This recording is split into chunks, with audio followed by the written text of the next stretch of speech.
Simon wrote the first book on Bitcoin, one of the first speakers of the first conferences. He's been in this for the longest period of time. We got a call from the Bank of England. And if you support this Bitcoin initiative, we're going to remove clearing to every bank on the island. I went from 30 people in a room with somebody that wanted to chuck me out of the room to 300 people in a room and people really listening and actually really bringing it in. And so that was funny how pain builds curiosity. It always does. Absolutely. All right. Well, welcome back to the Rice Report, everybody. I'm Eric Rice, your host here, of course. Thank you all for coming here. Just a guy in a hoodie talking to people that I know, I love, I respect, I disagree with. I think that's an important thing. I have a lot of people on here who have different views. And if you'll notice, we can talk about things like adults and come to the conclusion that we can agree to disagree, or I was right, they were right. Who was right? We don't know. The beautiful thing about these conversations is that they're totally unscripted. We just invite people onto the show that we think have great information to share with you. We bring them on here. We let them run. We don't censor. We don't remove anything from any of the files. And most importantly, we talk about the things you're never supposed to talk about: money, politics, and religion. And today we have a very special guest, Simon Dixon. I'm going to let him go through his background because it's very interesting. He has a great show on YouTube called Bitcoin Hard Talk. And if you're not listening to this and you are in Bitcoin, you should be. If you are thinking about Bitcoin, you absolutely should be listening to it, because Simon's one of the only guys out there that I have found in the Bitcoin space who's willing to address difficult topics. And he's willing to do it with facts. And more importantly, the thing I really love about Simon is the fact that he has no political agenda. He's kind of like me. He kind of despises all politicians. He follows the money. If you follow what they're actually doing instead of what they're saying, you get to a conclusion that'll help you out in your life. And it's not about swaying your ideas or shifting you from one side to the other, because both sides are ridiculous. The road is narrow, folks. The Bible tells you, do not swerve right and do not swerve left. Stay on the narrow road. And doing that requires facts. So Simon, thank you so much for joining us here today. I think this episode is going to be very enlightening for people. And more importantly, it's a courageous take on things. And I can't wait to get into it. Okay, Eric. Yeah, I mean, I've been really looking forward to this one. We've been hanging out on Spaces a lot, and sometimes it gets a little bit wild and crazy. But Eric always manages to jump in and just say, guys, we're just sharing ideas here. Like, you know, I may not like your idea, but I still want to hear it. And he, you know, I really admire the way you bring it back on track, because, you know, I'm very unfiltered. And I'm blessed enough to, you know, I've tried to make myself as sovereign as possible. You know, so I live on an island where there's not much government suppression. I, you know, have most of my wealth in a way where I don't care what the bank does. I have a company that never needed Silicon Valley funding because we did a Bitcoin treasury strategy. Most importantly, we never borrowed and we never took it public. So we weren't subordinate to any of the institutional investors in a public offering. And the reason I ended up selling that business, we ended up selling the operating business to Coinbase, but we got to keep the assets. And so we're just managing a bunch of assets and we're not open to anyone anymore. Because we're not taking on any customers and we're kind of just, managing those assets. I managed to get to the point where I didn't have to bow down to the regulator's agenda, which is obviously moving towards massive censorship, massive oppression of speech. And, you know, it really got to me when I realized I got to exit my business when one of the regulators, I won't mention them, contacted me, went and looked at my blog. And I had a picture of Netanyahu wearing a mask and an ISIS mask, talking about 9/11. And they told me that I had to take the blog post down, and I didn't want to take the blog post down. So immediately I, you know, decided I'm not going to be on the board. And we said about, you know, just remaining independent. And as everything, you know, as we went through this merry-go-round of distraction in Bitcoin, where you see all the different products that are created on Bitcoin, whether it's Bitcoin in custody, whether it's trading into other shit coins, whether it's wrapping it in a company and creating a VC fund, whether it's creating a Bitcoin bond. We did them all. So we had, you know, I created a Bitcoin VC fund with Max Kaiser in 2015. We did a Bitcoin bond for Iceland backed by mining, a mining-backed security in 2014. We created a secondary market for all of the major companies like Coinbase, Kraken, Bitstamp, Bitfinex, Circle, from our early VC investments, where people could tokenize them into a security token and trade them. We pretty much did everything. And after about 14 years of doing it, from the very first Bitcoin conference when it was about $3 to kind of when we started to unwind and exit, if everyone had just stayed in Bitcoin and put it in self-custody, they would have got better returns. And that's just the reality. And so after all of that, welcome through your journey, how you got to Bitcoin. I think that is probably the most important thing to start with here is, where you started with economics school and iBanking and what you saw. Really walk our audience through how you became. I mean, let me preface this by saying Simon wrote the first book on Bitcoin. The first book ever written on Bitcoin was written by Simon Dixon, one of the first speakers of the first conferences. He's been in this for the longest period of time. And here's the best part of it. And this is going to come from my perspective. And you're right. I love hearing other people's opinion. I don't know the truth, and no one really knows the truth. So I don't see a point of arguing over it all the time. Like I want to assess what you're saying and take it in at what everyone says. But here's the thing I like the most. Half of Bitcoin loves Simon. The other half of Bitcoin hates Simon. And I will tell you one thing that I know from experience. If you're a truth teller and everyone likes you, you're not a truth teller. That's just the way things work. So walk us through, your education briefly, and then get into your experience in iBanking, what you saw, what led you to Bitcoin, and then what led you here, because you are one of the most sovereign people I know. I mean, you owe nothing. You live on an island that has very little government to speak of. You are the government where you live. And more importantly, the sovereignty that you express. I'm gonna address this too for anyone watching this doesn't know the Netanyahu mask of ISIS thing. Every single leader of ISIS who's ever been captured, has been traced back to Mossad. So like that actual meme you're sharing is very legitimate, by the way. Every single leader of ISIS has been traced back to being a Mossad undercover agent in the Islamic movement. So that's a fact. So he does stuff like that, but most people can't because they're not as sovereign as you. They haven't built the wall around themselves to protect themselves. So walk us through how you got there. Yeah, absolutely. And the reason that's such an important question to me is because I've been under every layer of oppression and censorship. And I managed to fight my way out. And it was always Bitcoin that gave it to me. So I'm eternally grateful to everything that Bitcoin gave me, because it wouldn't have happened without Bitcoin. Absolutely. And so I have such a respect for it. And I think it's something to be cherished. And to me, the journey started 25 years ago. It was the dot-com boom and bust. And my father, who passed away just after COVID, because as sovereign as I was, his wife thought it would be a good idea to bow down to a certain agenda. And both my parents passed away after injecting something that I refused to inject. And I'm not saying that that was the cause. I don't know, but certainly it changed everything. And I'm deeply suspicious. I'm sorry, man. Yeah.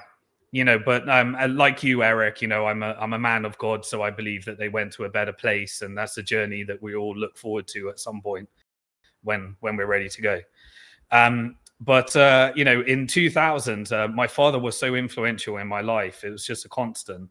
But he was born in 1933, lived in a place in Bristol during World War II, which was being bombed. And he was the seventh son of the seventh son. And his dad was a bus driver. And isn't it remarkable? Back then, a bus driver didn't need to send his wife to work, and he could have 7 children, right, and still actually, be the man of the household. They didn't have hardly anything.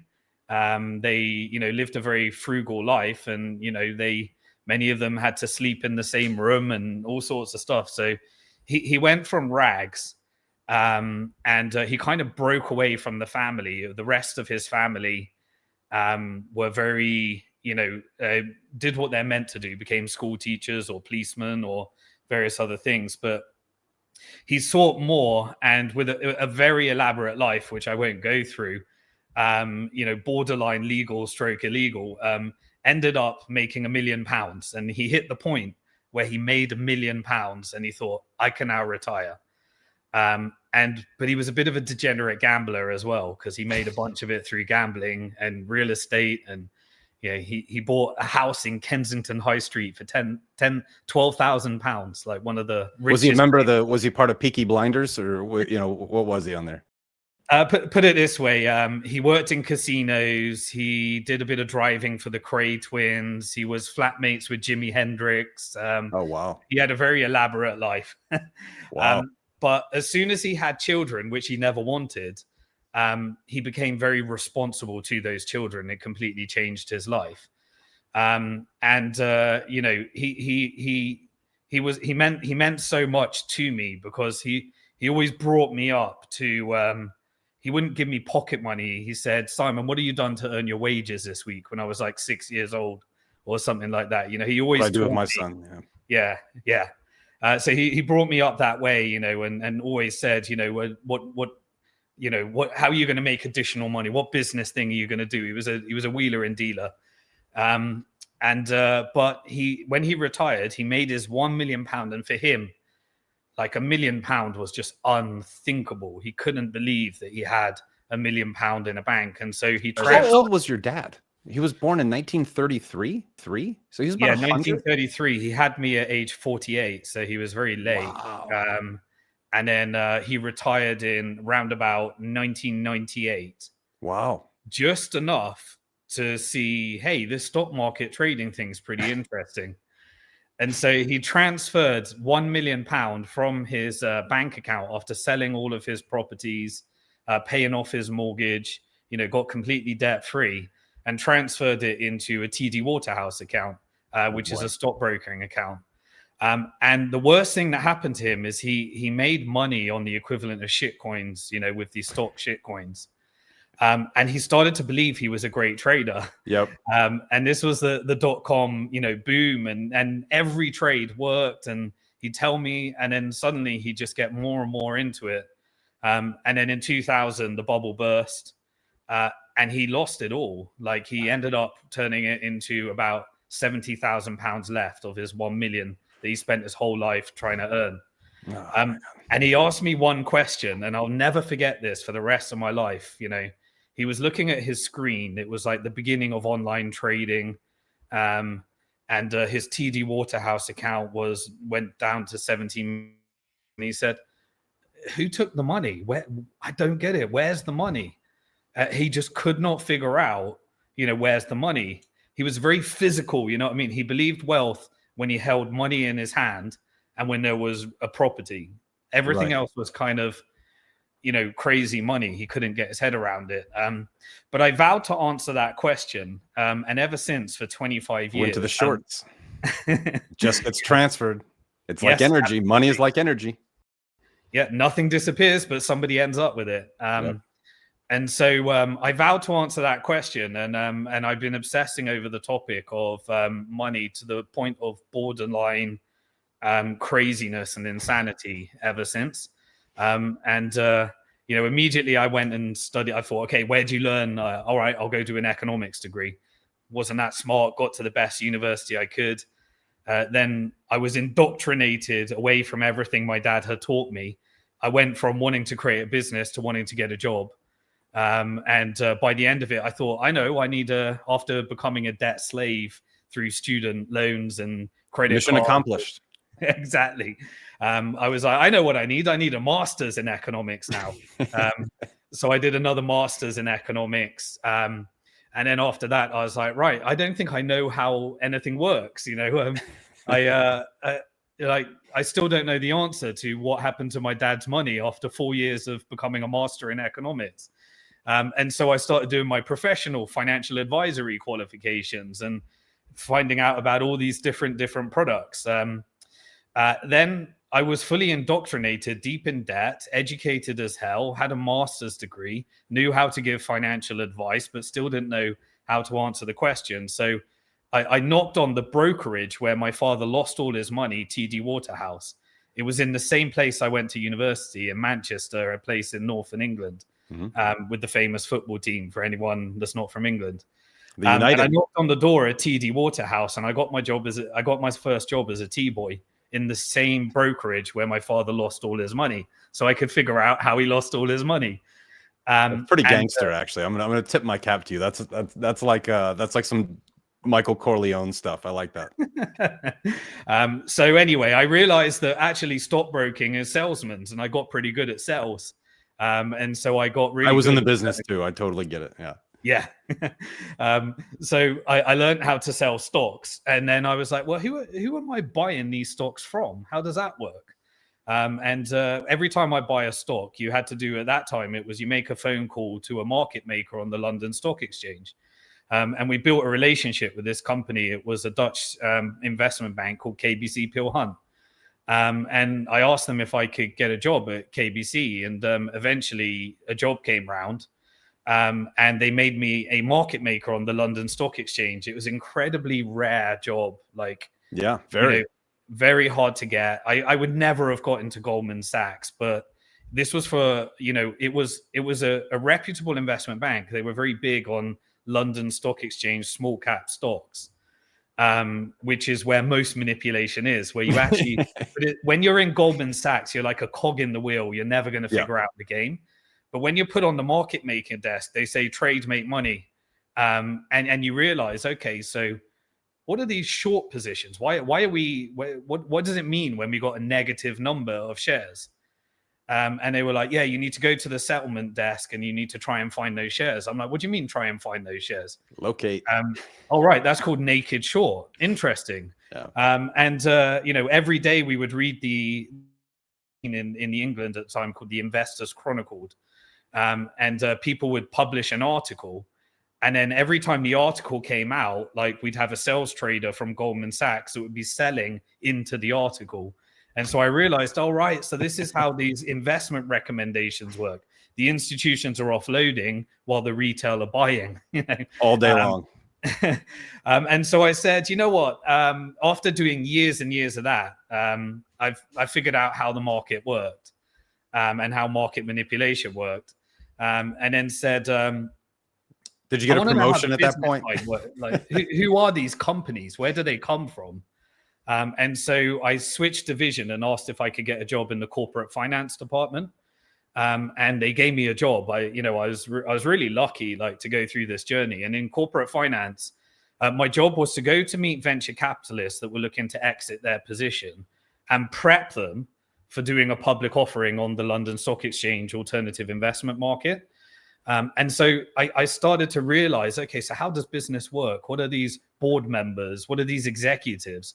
What's a warrant? What's a stock option? What's a stock? And just got the hands-on experience around how you construct a company and a business into a bunch of financial products that are then sold to everyone that's on the buy side, which is pooling together all the pensioners' money. And you construct these products so that the company, the investment bank has significant influence over the company. Yes. And then they can get board seats, and then they can issue debt instruments. And once you have the board seats, the debt instruments, and the voting rights, you're able to make sure that the company is moving in the direction you want it to go. And then you have an analyst team that publishes information to go out to everybody else. And then the market makers are able to position. And then the market makers legally can go naked short as long as they're able to find that stock from somebody else. And sometimes, they get in these weird positions. So I was very fortunate to understand that complete journey from business, venture capital, corporate finance, public offering, market making, and to the people that were selling all the products. But that is end to end. That is an end to end knowledge base that most people don't get. Yeah, but my father didn't teach me to have a job, and eventually, my father came out, and I was like, I got to be in business. And so, the funny thing is you have a well-paid job in investment banking, but every time your salary goes up, you end up with more debt. Yep. And you're in the keeping up with the Joneses. You end up forced. I can tell these stories now because I don't touch any of these things, but the pressure to take drugs, drink, stay up all night, get up early, live the Wolf of Wall Street life. Yep. It is a real pressure. You cannot progress without, in the circles I was hanging around with, unless you're doing that. So it's really part of the culture that you have to get into. But in trying to keep up with the Joneses, you end up supplementing on credit cards. Then you want a house, you end up with a mortgage. You haven't paid off your student loan, and the higher and higher and higher your salary goes, the more in debt you go, and the more you end up borrowing. And so you end up, a collateralized debt obligation to the system. And it's very much structured around this. And so I decided, how does money actually work? How does this pound get created? And I read a book by Michael Rowbotham. It was called The Grip of Death. And it explained to me how fractional reserve banking works, how the International Monetary Fund works, why third world countries are in debt to the IMF, what their debt position is. And it was like a nightmare to me to understand how the system actually worked. And then I really started going down conspiracy theories and then started looking at. You were seeking truth before it was known by many. That's what you were doing. Absolutely. And one of the things that really got me was a guy called Bill Still that created the documentary, The Money Masters. Yep. Well worth a watch, by the way. Absolutely. Yeah. And once I saw that, I go, these aren't conspiracy theories. There's actually like a lot of fact behind this. And so I would go further and further back, and I would look at the first central bank. I created a company that would just basically go around teaching monetary reform at the universities and helping students get into investment banking. And I did that for it was 2006. So it was before the financial crisis. I got out of investment banking, and I went around about 300 different universities presenting on how money actually works and monetary reform. And I spoke in... How'd that go over? That was really interesting, actually, because I was at the stage where you're a little bit insecure because you're like, have I seen something that no one else sees? Come on, surely this is a conspiracy theory. Like, surely everyone knows this, or maybe am I I got crazy? Something wrong. Yeah. Am I crazy? Like, is it really feasible that banks create money every time they issue a loan? And in economics, we're taught about multiplier effects, but they never taught us that there's no fractions and no reserves. And, is it feasible? Nah, it can't be. It can't be. And then you learn how the university system works, and you realize it was funded by the same banksters in order to indoctrinate people to create these Keynesian, bankers that go and work for the central banks and the banks. It's a big factory. And this started my journey of the follow the money thesis. So I then suddenly realized that nothing is real. And when you follow the money, you start to realize why people are taking on drugs every week, why people are homeless, why people are taking on debt, and everything starts to make sense.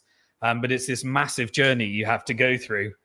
You see the levels in which the system puts their claws in people to create that need to remove themselves from reality because they don't want to acknowledge reality. And that's what drug use, heavy drug use is just escape from reality. Debt is no different, right? I have $50,000. I can buy $1 million house today. You can't afford it. It's escaping reality of what you can and can't afford. Continue. No, it's a very good point to learn how broken money systems actually impact societal values. They deteriorate over time along with the money. Yeah. And so then I realized that we are just financial products in this game. Our job is to earn enough to pay our interest, but never repay the debt. And that was the conclusion that I came to. And always roll over the debt by having, a series of media that pushes you in a keeping up with the Joneses effect. And then once you get enough money to have excess left over, you hand your money over to Wall Street and they use your money in order to collateralize you further. I kind of started thinking in the framework of companies, countries, and individuals as financial products that are there to be sold by investment banks, and that's kind of how my mind started to work. And I started to kind of put everything into that framework. And I had a business, and I managed to get funding from somebody that, I realized I need funding for this business. And so then you realize So I was on a mission to teach everyone about monetary reform, and you need to look for a monetization. The universities, I remember the London School of Economics chucked me out saying I was a conspiracy theorist. Birkbeck University chucked me out. University College of London chucked me out.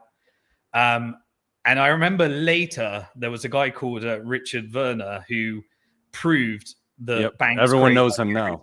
Exactly. Yeah. He proved that banks create money every time they issue a loan. And Birkbeck University then said, of course they do. You know, this is what we teach. And they did that whole, like, they chucked me out for saying that as a conspiracy theorist. But once it's obvious and published by the Bank of England, it's now obvious. And someone else is an idiot for not believing it. You know, it's one of those. And I remember there was a video that the Bank of England published, and they talked about how fractional reserve works, and they went inside the coffers and showed their gold and stuff. Anyway, I realized that, or their tungsten, we don't know. Absolutely. So I realized once you have a private company, you need a business model. So we'd figure out a business model, and then you need investment. And then I managed to get investment from this guy called Peter Hargreaves. He was a billionaire in the UK, and he created a company that just listed on the FTSE called Hargreaves Lansdowne. And they basically were packaging up all of these different ETFs and various other things, and making it where you could self-direct your own pension through self-invested personal pensions. In US, you have like Roth IRAs and things like that. And he captured that market by making it online, floated on the London Stock Exchange, became a billionaire. And then he wrote a book called In for a Penny, and then included our company in that book. What I realized is that once you take on investment, you know, you're now accountable to your investor. 100%. And so you learn, all right, so I had all the shares, but now I work for the amount of equity that I sold.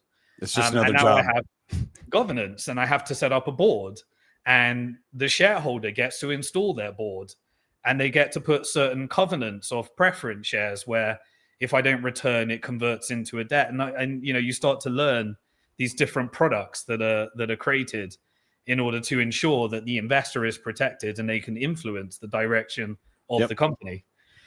You know, and all of these things are journeys that you go through, and I learned them all through experience rather than just academic. Same here. The hard way many times. Yeah, absolutely. Yeah. And so then I went to the next part, and I hope this is interesting because I think all these lessons will layer on into where we are today. Absolutely. But this is all my experiential learning, and it's I've never unpacked it like this. This is what you tend to do, Eric, when you're in Keep going. So the next part of the journey, so created a company, understood about monetary reform. The financial crisis happens. And so I was telling everyone about how banks create money, and it's a Ponzi scheme. You know, I called it a debt-based Ponzi scheme. You know, the only way to fix this Ponzi scheme is to not fix it and roll over the debt. And so debt has to go up forever. I got invited into TEDx talks. I did a couple of TEDx talks and, you know, various other things. But when the crisis hit, I went from 30 people in a room with somebody that wanted to chuck me out of the room to 300 people in a room, and people really listening and actually really, you know, bringing it in. And so, you know, that was funny how pain builds curiosity. It always does. Absolutely. Yeah. And so now people were willing to listen to the lesson. All right, what blew up the banks? Now we got a completely different story of what blew up the banks, but everyone was willing to listen that there's something structurally wrong with this system. And I went and spoke. At this point, I started documenting the whole journey. So on my YouTube channel, I filmed like me speaking at Occupy London in the tent with all the, you know, purple-haired hippies that were trying to take down Wall Street and not have Lehman Brothers bailed out and stuff. And you know, I was in the trenches, you know, just helping people try to understand fractional reserve banking and how. Ironically, at that time, I was like, get these hippies out of here. Like the Occupy Wall Street or the Occupy movement actually was very important. It was orchestrated like anything else, but Such an important movement. And back then I was still TradFi guy. I was like, get these hippies out of here, you know, until I wasn't where you were in your journey. So this is fascinating for me to hear. Yeah. And after that presentation, there was this BBC documentary that was launched by a guy called Dave Fishwick. And he tried to create a bank, and it was called Bank on Dave. And he was like your very typical Manchester northerner, not a banker. He said, all I want to do is create a bank where like the local fish and chip shop can get a loan, you know?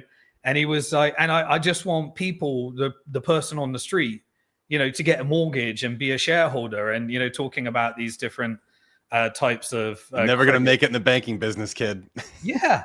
You know, he wanted to just reinvent banking for the people, by the people. And, right. You know, and it inspired me. So my wife, who also, she worked at Barclays Bank, and she left and I left. And then Lehman Brothers blew up. And then we decided, she said to me, look, Simon, why don't we just create a non-fractional reserve bank? And so I was like, can we do that? You know, you go through your, is that possible? You know, all your insecurities come out. Sure. Like creating a bank, is that really something we can do? And he inspired me. And so, you know, we were speaking at Parliament, and there was something called the Vickers Report, which was the investigation into the financial crisis. And they papered over all the issues. They never talked about fractional reserve. They never talked about money creation, credit creation. You know, it was really just, it was because the credit rating agencies did this, and because the government didn't bail us out quick enough. And, you know, just your real basic understanding of how to steal money from the taxpayer. 100%. Yeah. And so I just got bored of speaking to politicians. And every time I went and spoke, at this time, I remember, like, I got to meet Boris Johnson. He was mayor of London at the time. Oh, geez. You know, as deep state as it gets. He wasn't prime minister then.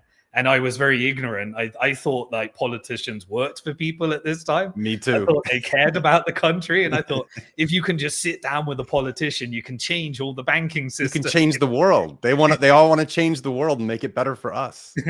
Yeah, absolutely. So I'd give this whole presentation to Boris Johnson about how the banking system works. And, you know, I'd start to realize, turns out that they work for the banks as well. You know, the politicians work for the banks, and the Bank of England is owned by the banks. Yep.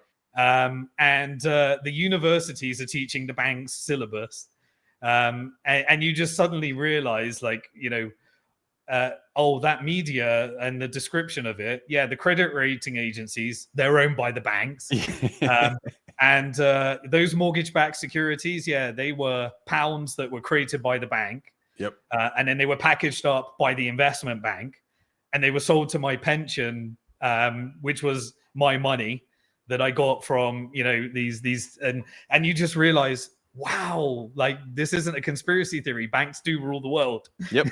You know, they get to create the pound, they get to manage the money at the asset management level. They collect all the fees. Companies through private equity, you know. And then they get to turn them into public companies, and they just get to productize the whole ecosystem of this whole thing. So to your bank. So did you launch this bank? Yeah. So then we came up with the name, which was Bank to the Future. We went and managed to get a meeting with the regulators. And what we wanted to do was create a non-fractional reserve bank. And so if you look at my early YouTube videos, I would really love to have sat into that meeting. Like, what are you talking? They probably didn't know what you were talking about. Why would you do that? Yeah. But I was interviewing all of these social bankers and peer-to-peer lenders. In 2006, we had like a bit of a lot of the technology of peer-to-peer lending and stuff, it actually came from the UK. Yeah. Before it came to US. And so a company called Zopa was there. And I met a guy called Mike Harris that created the first internet bank called Egg, and First Direct, the first telephone bank. And I met the person called Fiona Brownsall and managed to persuade her to come on my board. And she had secured the banking license for an American bank that managed to, for the first time in 100 years, get a banking license with the Bank of England. And it was a company called Metro Bank. Wow. And she just agreed to come on our board because she was part of this monetary reform community, and she was really on board the mission. She wasn't your traditional banker, but she kind of gave us the credibility to try and get the banking license. Also part of the entrepreneurial journey, you need credibility on your board to be able to advance further. Totally makes sense. This is such an interesting story. I've never heard this before. So continue. I'm going to keep interrupting you though. Before in its full journey as well, and it will all become relevant because this helps me explain my thesis of how I follow the money today. It's all from this experience. But yeah, so what happened? So my wife became the co-founder. She had the retail banking background. I had the investment banking background, and we had Fiona Brownsall that created the bank, and we put a bunch of professionals and advisors together. We managed to get our funding. And so we sat down and got a meeting and applied for a license, and she helped us make the application. And so we went and sat down with the regulator in the UK and got a meeting with the Bank of England. And they gave us some conditions. And the first thing they said, I'll never forget this for the rest of my life. Myself and my wife walked in, and they looked at my wife and said, "You're not the normal type of person we would regulate." Like, they were that blunt. Like, they actually said that. And I was like, okay, that's a good way to start. Wow. And I said, right, here's our business model. What we want to do, right, is we want everybody to own their own money in custody. Yeah. And we don't want to lever up. We just want to charge a fee for holding their funds. And we want to do it where we can't dictate the flow of where their money goes. We want to do it where they decide where their money goes. And we want a direct account with the Bank of England so that their funds are secure and it's full reserve. And they said, after the application, basically, I still got the letters. They said, right, the first thing you need to do is you need to deposit £60 million in the Bank of England to get this application moving. I was like, okay, I don't have £60 million. And then they said, you can have full reserves, but only if you build on top of a fractional reserve bank. And so I was like, okay, so you've got to build on top of Barclays. Here's the 4 banks you can use. Here's, and you can go to them and try and get them to give you permission. If they give you permission that you can build on top of their bank and you put 60 million in here, then you can proceed, but you can't have full reserve. They need to have the reserves and they'll fractionally reserve the money. And so I was like, okay, so it's absolutely impossible to do non-fractional. And they're immediately creating the exact opposite of what you wanted to create. It's just layered in a way. So it's still fractional reserve with you become the front man for full reserve, but they're fractionally reserving your reserves in the background. That's what they intended to do. Exactly. It's a bit like a shitcoin, right? A decentralized wrapper on top of a centralized shitcoin, right? Yeah. You're basically putting a fractional reserve label on top of a full reserve label on a fractional reserve bank, and deeply deceptive. And it turned out that the regulator wasn't the regulator. The banks were the regulator. So they outsourced our decision to me being able to persuade the bank that they would allow us to build on top of their infrastructure. And of course, they wouldn't allow us to build on their infrastructure. Right. Now, at this time, I'm broke. We've spent all of our money. We went from investment banking and being a collateralized debt obligation, catching up with the Joneses, to giving presentations, to trying to figure out how to raise 60 million to deposit at the Bank of England so that a bank could tell us that we can't be a bank. At this time. Makes perfect sense. Perfect journey. So I decided to write a book. And so I truly believe, and I reckon you do this, Eric, that when you really want to learn something, learn it to teach. Yes. And when you have to teach it, you have to not be an idiot, and you have to know your subject. And so in order to not look like an idiot, you really go deep into your topic, and you don't want to be caught off guard.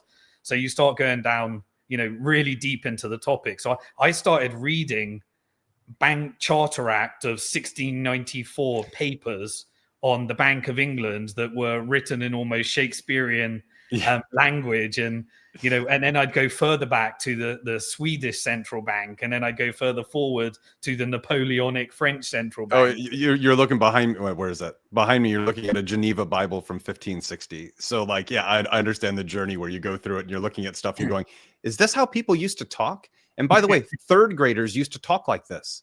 Now we talk like idiots with emojis. It's just fascinating to do the journey. I'm sorry, go ahead. Yeah, absolutely. So I would read, like, in order to write the book, I wanted to make sure that I really understood the history of central banking, and all the different technologies. And so I went really deep. I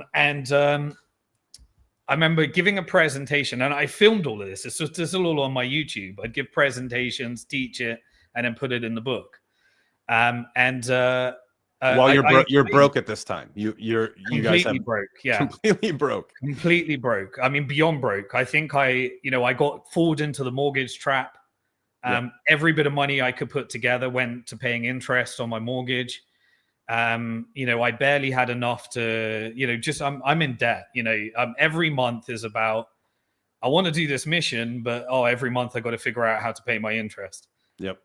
We went through we were on the journey. My wife gave up her job. I gave up my job. We were all in, we were all in. I remember I presented a conference. I talked about Richard Warner at a conference I was invited to. And the organization was someone that worked for me, a guy called Ben Dyson, created an organization called Positive Money. And Positive Money became essentially the precursor for central bank digital currencies. It's very interesting because he left our company and we were, all about monetary reform. And we spoke at this conference. It was Ben Dyson, myself, and Richard Werner. Richard Werner went down the whole a different route. Right before the conference, I got a message on Facebook. And this message came from a guy called Johnny Bitcoin. And this is January. Totally credible name. You're like, this guy sounds legit. Yeah. But I knew him from the conference. So I looked at his message, and this message said it was, I think it was January 2011, if I remember correctly, or maybe it was earlier.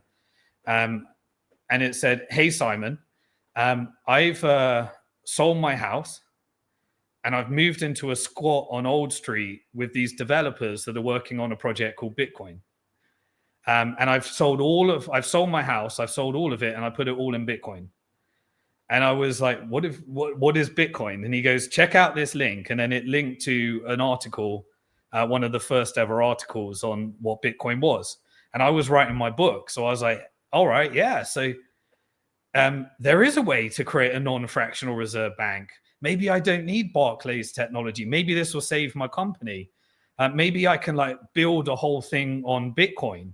And so I went deep into it. Now, because I was trying to build a bank and I'd been rejected and I was deep in debt, when I read Bitcoin, I came at it not from the perspective of, is this a scam to make money out of? Could this provide the technology for us to build a non-fractional reserve bank? And so when I analyzed it from that perspective, I was writing the book and I realized I was teaching people about banking. I said, there's 3 things you don't know about banking. 1, when you deposit your money at a bank, the bank becomes the legal owner of your money. Yep. It's theirs. When when they become the legal owner of your money, they decide how to spend it. They can lever it up. They can push it into real estate. They can use it to invest in bonds. They can use it as collateral. So you're not spending your money. You've got this digital representation, but they're spending your actual money, And the third thing was that every time you borrow money from a bank, they create a digital currency. And interest is to be repaid, but the interest to repay doesn't exist. Right. And so they have to keep creating more and more pounds in order to create more and more interest so that others can repay the debt and roll over. So I said, it's a Ponzi scheme. You can't, they become the legal owner of the money. They spend the money and they create money every time they issue a loan. And that is the money supply. And 97% of all the money is created as a digital currency by a bank as a debt. Yep. And so I looked at the Bitcoin white paper and I looked at this article and I said, right, Bitcoin allows you to own your own money. Interesting. It allows you to spend your own money. Interesting, once you've created it. And there's no monetary policy. Well, the monetary policy is fixed. There's only over 21 million. So this is the antithesis of a bank. And so, you know, that was the journey. And so I included Bitcoin. I started looking at all the different Casacius coins, paper wallet. They started to create Bitcoin terminals by all the CoinKite and these different companies, and BitPay came along, and Mount Gox came along, and Roger Ver was investing in BitInstant, and blockchain.info created a wallet where we felt we were our own bank, and you know, all these different things came along, and then Coinbase came along, and I was like, okay, this is it. The revolution's here. Yes, and so we started, and it was only because of that background that I was willing to not rule it out as a Ponzi scheme and a scam, you know, because we looked at it from a technical perspective, whether we could build a bank on it. And then so eventually realize you actually don't need to build a bank on it. It is a bank. Yeah, so that's where we went through. So we said, right, Johnny Bitcoin said, hey, Simon, there's the guy that I'm in the squat with was a guy called Amir Taki. And he was building from, you know, contributing to Bitcoin core code. And they were working on privacy initiatives and various other things. And he said, we're going to do a conference in Prague. And this is November 2011. And he invited me to speak at the conference in Prague. And we managed to persuade like Max Kaiser and Stacey Herbert to come because they, you know, a guy called John Matonis told Max Kaiser about Bitcoin and then unveiled it on the Kaiser report. And the BBC interviewed Amir Taki, the worst interview you've ever seen. He was like, do you know what's amazing about Bitcoin? This, I swear, no joke. I've seen this, yeah. He was like, you can do money laundering, you can buy drugs, and there's nothing the government can do about it. And the BBC loved it, and they went into his crack den with all these drugged up people, and that was really the Bitcoin conference. So we ended up in Prague, and you know, there was about 50 people in the room, a bunch of degenerate anarchists, cypherpunks. I was kind of the respectable finance guy. Yeah, I can imagine fit into that early room at all. Yeah. You know, but obviously I wore a jacket, but then I'd have my t-shirt and jeans, and then I'd wear some smart dress shoes, and I didn't fit in at all, really. But then, you know, it was sponsored by Mount Gox. There was a guy called Tony Galippi there who was pitching the PayPal of banking called BitPay. And we had a meeting about creating MOIP, money over IP, and all these weird ideas. And there was the Trezor people there. They had a little innovation lab, and you know, it was just a group of people.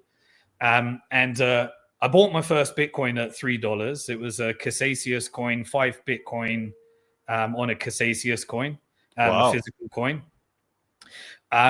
And just really YOLO'd into the community at that point. And those Bitcoins that we invested in. So during the conference, the price of Bitcoin crashed on Mount Gox from $30 to $3. So it was a 90% correction. But you know what? No one cared. Like, I got to pause right here. I don't know if you can hear that. That is a tornado alarm in my backyard. Can you hear that? I can't hear it, no. Oh, it's 12 p.m. here, so that's probably a test. All right, we'll edit that out. But yeah, I live in Texas, so in North Texas. So when you hear tornado alarms, you kind of take it serious. Sorry about that. It's 12 p.m., so it must be a monthly test. My apologies. Yeah, no worries. Yeah, so no one cared about the price. You know, we were there for the technology. We were there for creating money that we could spend, you know, money that was censorship resistant, you know, and all these different types of ideology. It was us versus the banks. We were there to take down the banks. You know, we were there it was really that kind of mission. And if the price crashed, who cares? Like, no one cared. What did it crash to? Is that 3? But it did it because it went It down went to like from $1.20. $30 to $3, 90% correction, like around the time of the conference. The crazy early days. Excuse me. So that's where the price crash at conference times comes from. The first conference, there was a 90% correction. Now it happens every conference and now there's like a million conferences too, and they're all corporate Johnnies. I wish I could go back to the one you went to be honest with you. Yeah. But after the conference, there was like, there would be this little paper trail where you would get an SMS text message and it would give you a coordinate code. And then you go to a different part of Prague. And then once you got there, you'd get another message. And then eventually you'd end up in this, what I can only describe as a crack den, really. It was, I'm in Prague, like we're broke. Hey, by the way, this was our last money. Like I almost didn't go to the conference, but my wife said, we got to go. And she took our last bit of credit card debt, paid for the flight, stayed in a shitty hotel. And she's, she had the intuition that we need to be going to this. Like we almost didn't go. Yeah. And that was our last bit of money. We couldn't afford to go. And you ended up in a crack den wearing nice shoes, a sport coat with your wife. Exactly. And somebody had hacked together a Bitcoin vending machine. And so I bought a Mars bar for $1 You had to scan it with $1 to get a Mars bar. Most expensive Mars bar in history. And they're not even that good. Mars bars aren't even worth it, guys. They're not that good. And there were a bunch in the hackathon. There were a bunch of people with hoodies, and a couple had anonymous marks, and they were coding. It's like literally your what was that film, Dr. Robot type of Mr. Robot. Great show. And Mr. Robot talked about Bitcoin, and I imagine that was like a precursor to the Larry Fink at some point in time. That scene where he talks about you can't control Bitcoin, you need eCoin. Yeah. And then we kind of built my investment thesis, which was any money we get, buy a bit of Bitcoin each month. That worked out very well. And when it worked out very well, eventually we hit the point where I was able to pay off all my father's debt. He had a mortgage. I spent a bunch of Bitcoin in order to repay his debt, but it was important to me at the time. Sure. And then we started investing in companies. So we invested in BitPay and many different companies in the ecosystem. Go through some of the companies that you're a current investor in or have been an investor in, because it's just about everything in the industry. Really. So we made about 100 different investments. We invested in Kraken, Circle, Abra, Bitstamp, Bitfinex, Ripple Labs. What else is in blockchain.info? Coinbase, and Exodus. They just went public. Most of the major companies that made the industry. Unfortunately, Celsius as well. You're one of the few people that will address that. Yeah, 2020 we invested in Celsius with Tether, Bitfinex, various other ones over the time. What we decided to do was pivot the business at Bank to the Future and said, right, if Bitcoin's the bank and Bitcoin achieves it, then why don't we just support the ecosystem? I can't get a banking license, but we did get a securities license. And so we got a broker dealer in the UK, and we were able to have other people co-invest. And some people would invest with Bitcoin, and we started earning Bitcoin revenue. And we built a Bitcoin treasury company, basically. We would people could invest in either pounds, dollars, euros, or Bitcoin. Whenever we received Bitcoin revenue, we kept it. But whenever we received fiat revenue, we used it to manage our operations. And we managed to just always keep the company lean enough where we never had to sell the Bitcoin, and only employ enough where we could manage those people with our fiat currency without having to raise finance from external investors. And so it wasn't able to influence the direction of the company. And so we made some wild decisions, like, where some of our, a bunch of the investors became shareholders in us. So, and some of them were like, I don't know, we were trying to create a Bitcoin VC fund. We did a Bitcoin mining backed security. and the regulators back then, they gave us a securities license, but they didn't know we were doing stuff with Bitcoin, because the only reason we got the license is because we were doing stuff with securities. Right. And we said, yeah, they're investing with Bitcoin, but that's just a payment. They're not buying Bitcoin, they're buying a security that's backed by Bitcoin mining. And so they started to ask a lot more questions about that. I'm going through that right now. Yeah, and then as that went through, we started raising finance for more and more companies. Eric Voorhees did Shapeshift, and we had all these different companies. But we were doing so much mining that at one point we were paying out thousands of Bitcoin to our investors every day. We created a fund that was backed. It was a Bitcoin mining backed security. And we were like paying out probably 2 Bitcoin every day across our investor pool. And people just they couldn't figure out how to take the Bitcoin off the platform, right? Because they didn't have their own wallet. So they would leave it on our platform. And then we'd end up with all this Bitcoin that we were holding for investors that they couldn't sell because they didn't know how to withdraw it. And suddenly this bunch of Joe Schmo investors, were receiving all of this Bitcoin from Bitcoin mining through the security we constructed. And all of them started to become high net worth because they couldn't figure out how to sell or withdraw the Bitcoin. It saved them. We saved them because they just couldn't, and it was there. And then suddenly we had this big community of accredited investors. The regulators were getting stricter and stricter. We wanted to democratize investing. We wanted more and more retail investors. The regulators were saying, no, you can only do this to high net worth. And I was like, well, we don't know any high net worth. And then the Bitcoin price would go up and all our investors became high net worth. And vertical integration. You built your customer base through vertical integration, totally vertical integration. Yes. And so although if everyone had just bought Bitcoin and put it in self-custody, they would have been better off. Yeah. But at the same time, by wrapping it in a security and them not knowing how to sell it or withdraw it, they ended up hodling. And we forced them to hodl.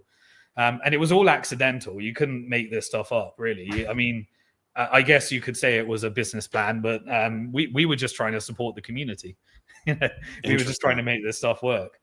But you figure it out as you go. And when was the first mining backed bond? When did that launch? That 2014. 2014. Was that in England? In Iceland. So we kept going on these adventures. So what happened in Iceland's a perfect place for mining. So perfect. Absolutely, yeah. So I went and met Boris Johnson in 2013 and gave him a Bitcoin strategy to make Bitcoin the equivalent of legal tender in UK. He laughed me out of the room. And he said, I like that crowdfunding concept though, because we were packaging up securities. And then immediately he laughed me out of the room, and the government launched an initiative and raised money to invest in our competitors that weren't doing stuff with Bitcoin. And so they became an investor in a company called Seeders and Crowdcube, which created the equity crowdfunding model based upon what we presented to Boris Johnson. But they wouldn't fund us because we were doing stuff with Bitcoin. And then he launched a campaign to support the companies, and it was a campaign to support entrepreneurs. And what they did is they went round a bus and said, build the future of technology. And they called it Bus to the Future. And so totally they plagiarized our name. The they funded our competition, and they got the regulators to chuck us out of the country almost. And that's what happened when you met with a politician. 100%. Yeah. I was like, okay, what next? We found an island called the Isle of Man. And the Isle of Man in 2014 said, okay, we'll do it. We'll try and attract all the companies. So the Isle of Man was involved in an operation in saving a bunch of gaming companies in Operation Choke Point 1.0. I remember that. Yep. Yeah. And so a bunch of the gaming companies, they ended up almost subsidizing the whole economy and building all this employment on the island. And because there's only 85,000 people on the island, poker stars became employed like 10% of the whole island. And so when the FBI wanted to shut down the servers and censor everyone and make sure that the financial rails were broken, the Isle of Man government stood up to the feds and allowed them to operate and managed to find some banks and payment providers and created a regulatory environment for online gaming. And so it became like a niche where they built this, and they said, yeah, we did that with online gaming. Maybe we can do it with Bitcoin. And so they said, right, let's do a conference. And so they created a conference in 2014. Max Kaiser and myself spoke there, and we got all the companies in Bitcoin to come over to the Isle of Man and do this conference. And at the conference, they announced, we're going to accept Bitcoin for taxes, and we're going to make Bitcoin legal tender. And all the companies came around. We almost had like Coinbase and everyone and all the different companies that were going to come up and set up on the island. And the banks wouldn't open a bank account for anyone. And then they got a little known story. I didn't know that. Yeah.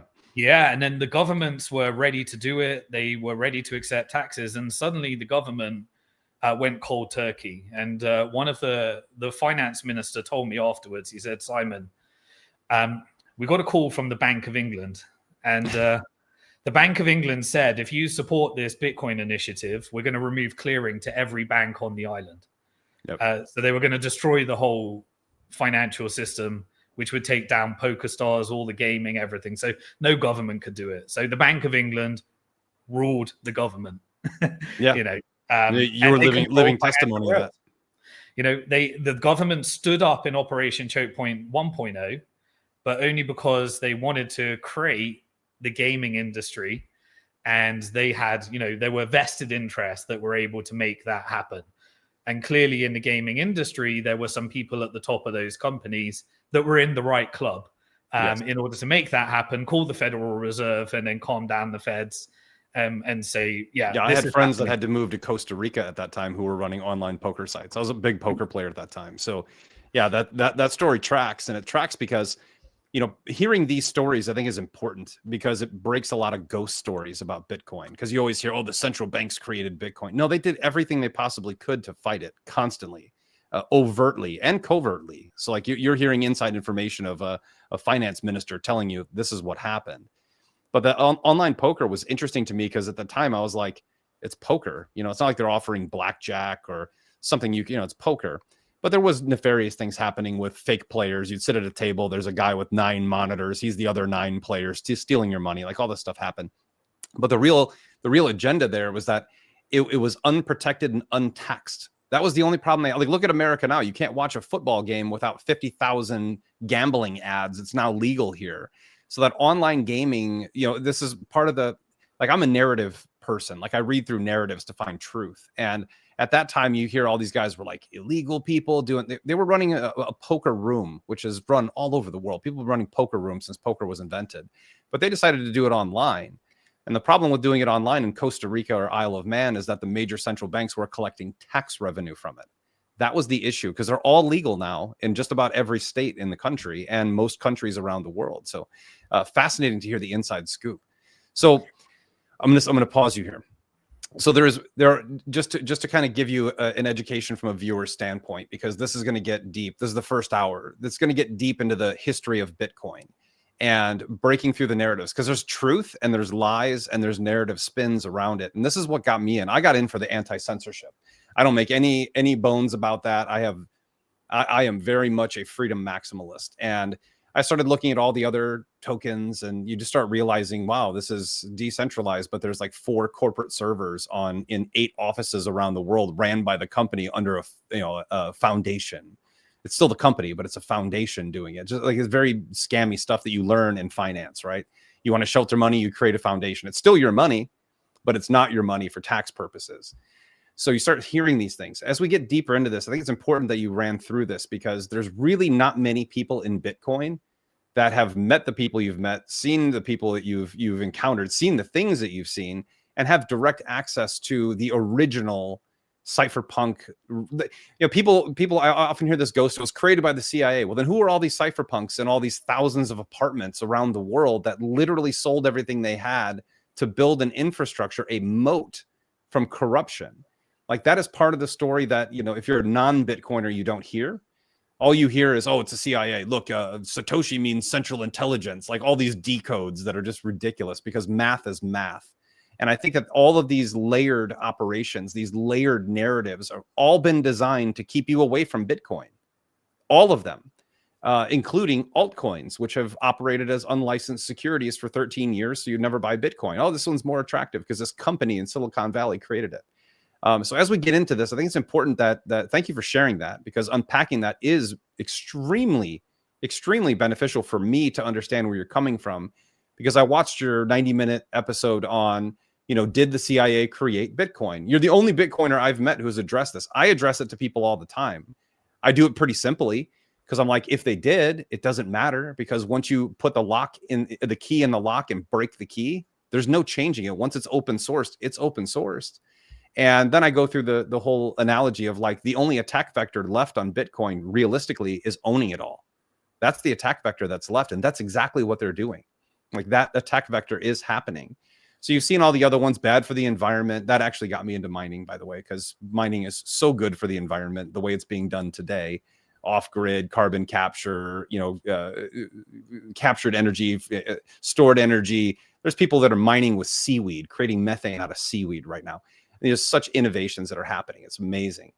But let's get into that, Simon. Let's get into, it's like perfect timing at an hour. Let's get into the history of Bitcoin, and let's address everything from, who Satoshi is really doesn't matter. And that bothers people because I think we just live in a world that desires idolatry. I mean, God spoke so much about not idolizing.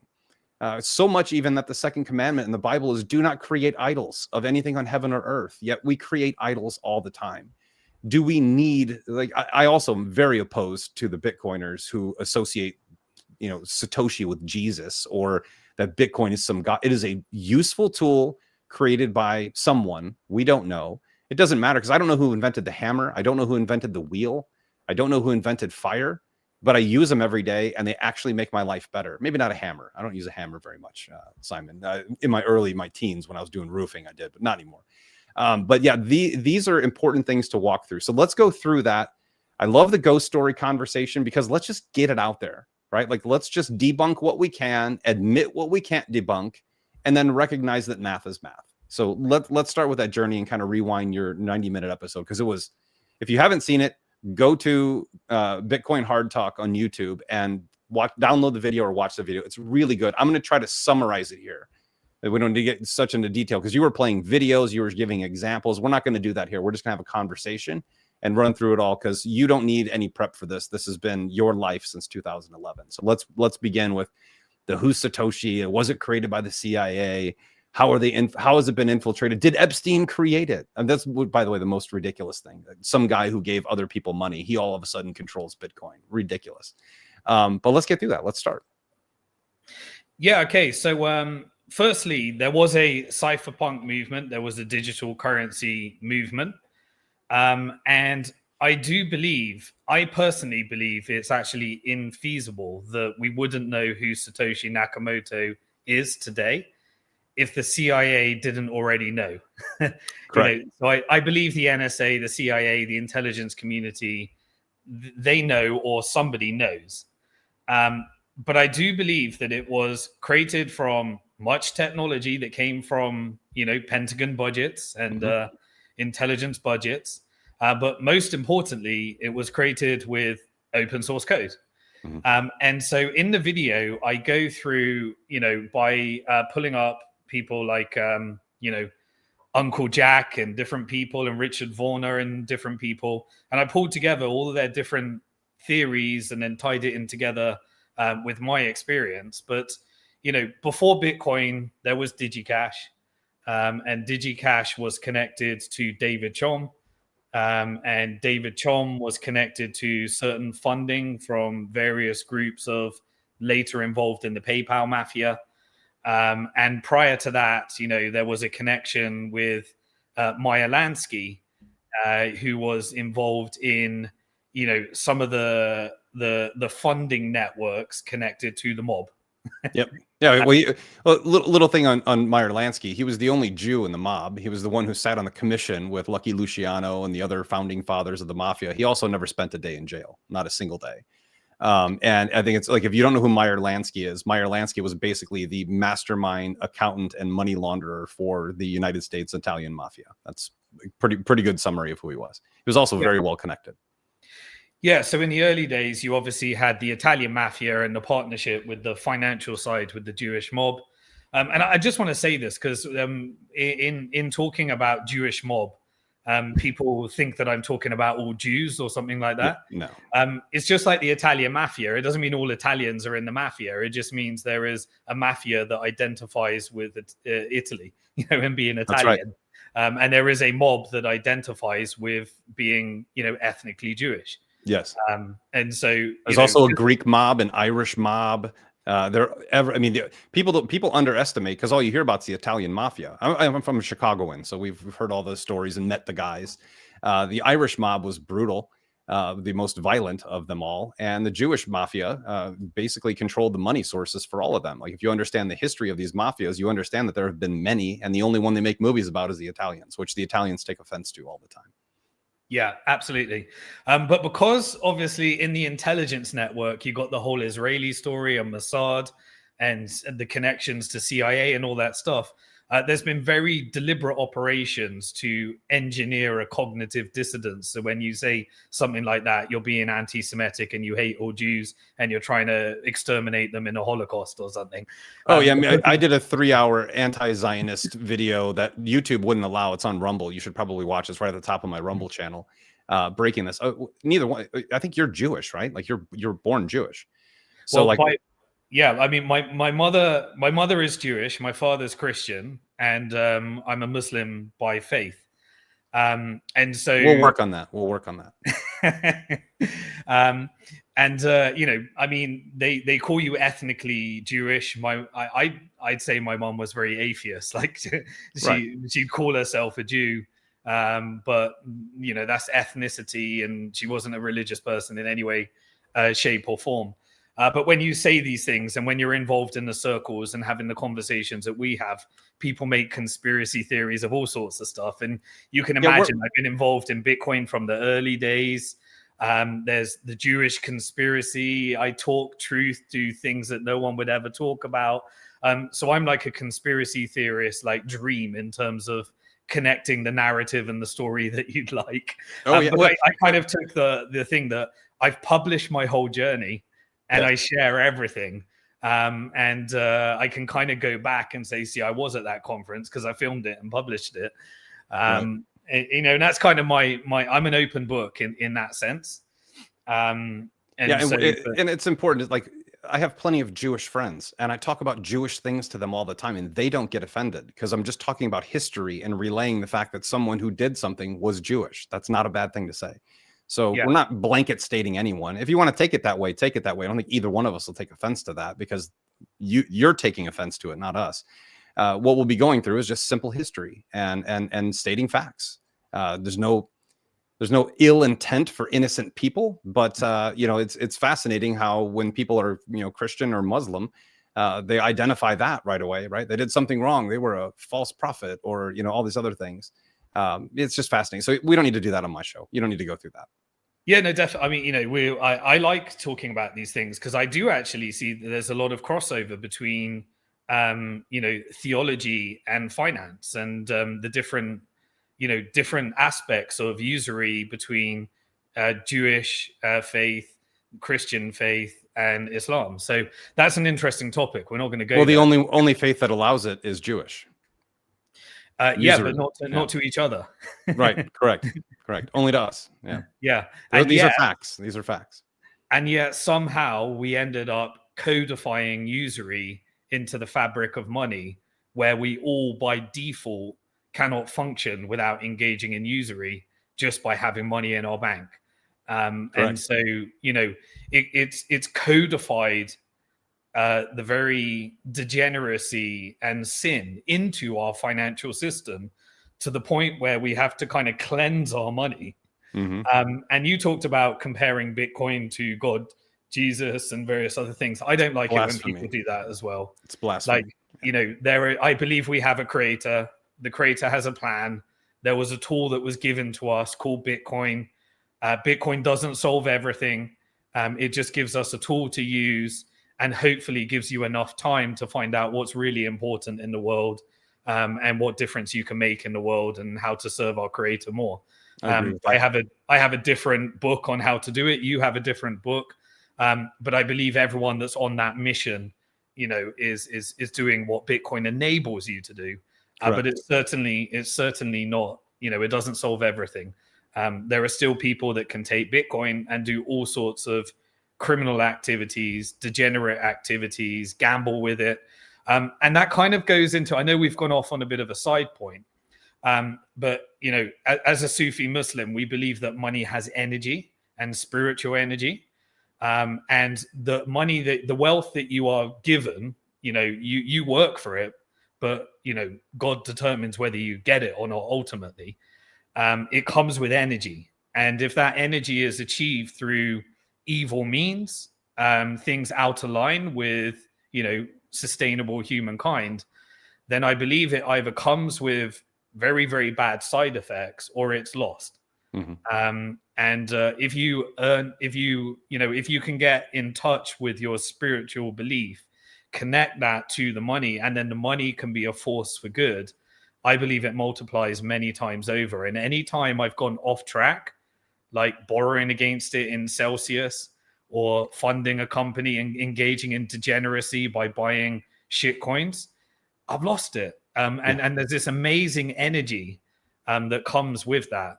That's Proverbs 10 in the Bible says the same thing. You'll be granted great wealth. We believe in the same thing, that store up. Jesus talks many times. The ironic thing is Jesus mentions money, talks about money more than heaven or earth in his proverb or in his parables. And we believe the same thing. We believe that you should have the wealth you have on earth should be building treasures in heaven. So doing the right thing with your money is far more important than just gaining it. And I think we live in a society that continually just gain more and does nothing good with it. And we're seeing the false prophets emerge. Michael Dell donating $6 billion. Everyone's, oh, he's such a good guy. Michael Dell's not a good guy. I don't know that. I don't know the guy, but I know the background and I know what it takes to get to his level of wealth. And I just don't buy that that's not a payoff of some sort. But we digress. Yeah, we may have different religions, different faiths. Most people don't like talking to other people from other faiths. That's exactly the purpose of the gospel, is to share it with others. And more importantly, life is about human interaction and bringing people closer to God. And I think that these conversations are paramount to success, because at one point in time in all faiths, there is a beginning and there is an end. And somewhere in the middle, you have each other, and you have to find a way to make your existence on earth more palatable, because this world is inherently evil. Our hearts are inherently wicked. This is very biblical in nature. And the more that we find love and adoration between each other and respect between each other, the better life is here, and the more that we can actually worship and glorify God. That's just fundamental 101 human nature. And I'm glad that we have a chance to talk about this, because that's my show, Money, Politics, and Religion. Like, talk about the things that, I'm going to preach the gospel in Jesus Christ, because that's, I don't get into the offensive things of offending other people's religion. And because I think religion is by itself is a horrible tool. Faith is the thing that matters. Religion by itself will be used. It will be used as a weapon in the next 5 years. You watch. Christian nationalism will be a thing to usher in technocratic monarchies. This is exactly what's happening before us. And I think in the end, you're going to see ecumenism is another thing. I'd love to get into that at the end, because they're trying to say that all religions worship the same God in a different way. I don't believe that, but I don't need to hate anyone for them believing that. That's actually exactly the opposite of what Christ taught us. So we'll continue on this journey. But you're right. Yes, religion and money are very well tied together. And religion is the number one tool used for all of human history for control, manipulation, and diversion from the truth. So when you find the truth in your faith, and you have comfort in your faith, and knowing that you're here for a blip of time and you exist eternally in heaven with your creator, with Jesus Christ on the throne, in the throne room, somewhere near there, whatever your belief is, that's what you focus on, your eternity, and you make your day-to-day life as simple as you can and as loving as you can. Period. End of story. Yeah. I do, in Islam, we believe one of the most respected and important prophets is Jesus Christ as well.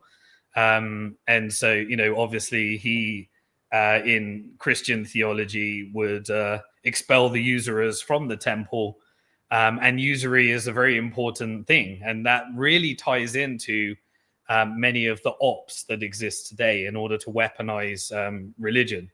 And I think we've gone off on a slight tangent, but we'll get back to Bitcoin's creation. No worries. But I think it's important to You mean like a false physical temple that's going to emerge and an antichrist walks in and Israel is the chosen people? Like all that, you're right. All these ops are being used as cover stories, and I'm happy to debate this with anyone biblically, by the way, anytime. Yeah, I mean, and if you look at it, so when you understand how Bitcoin works, is proof of work, and that's an important concept to understand in terms of it doesn't matter who created it once you understand proof of work.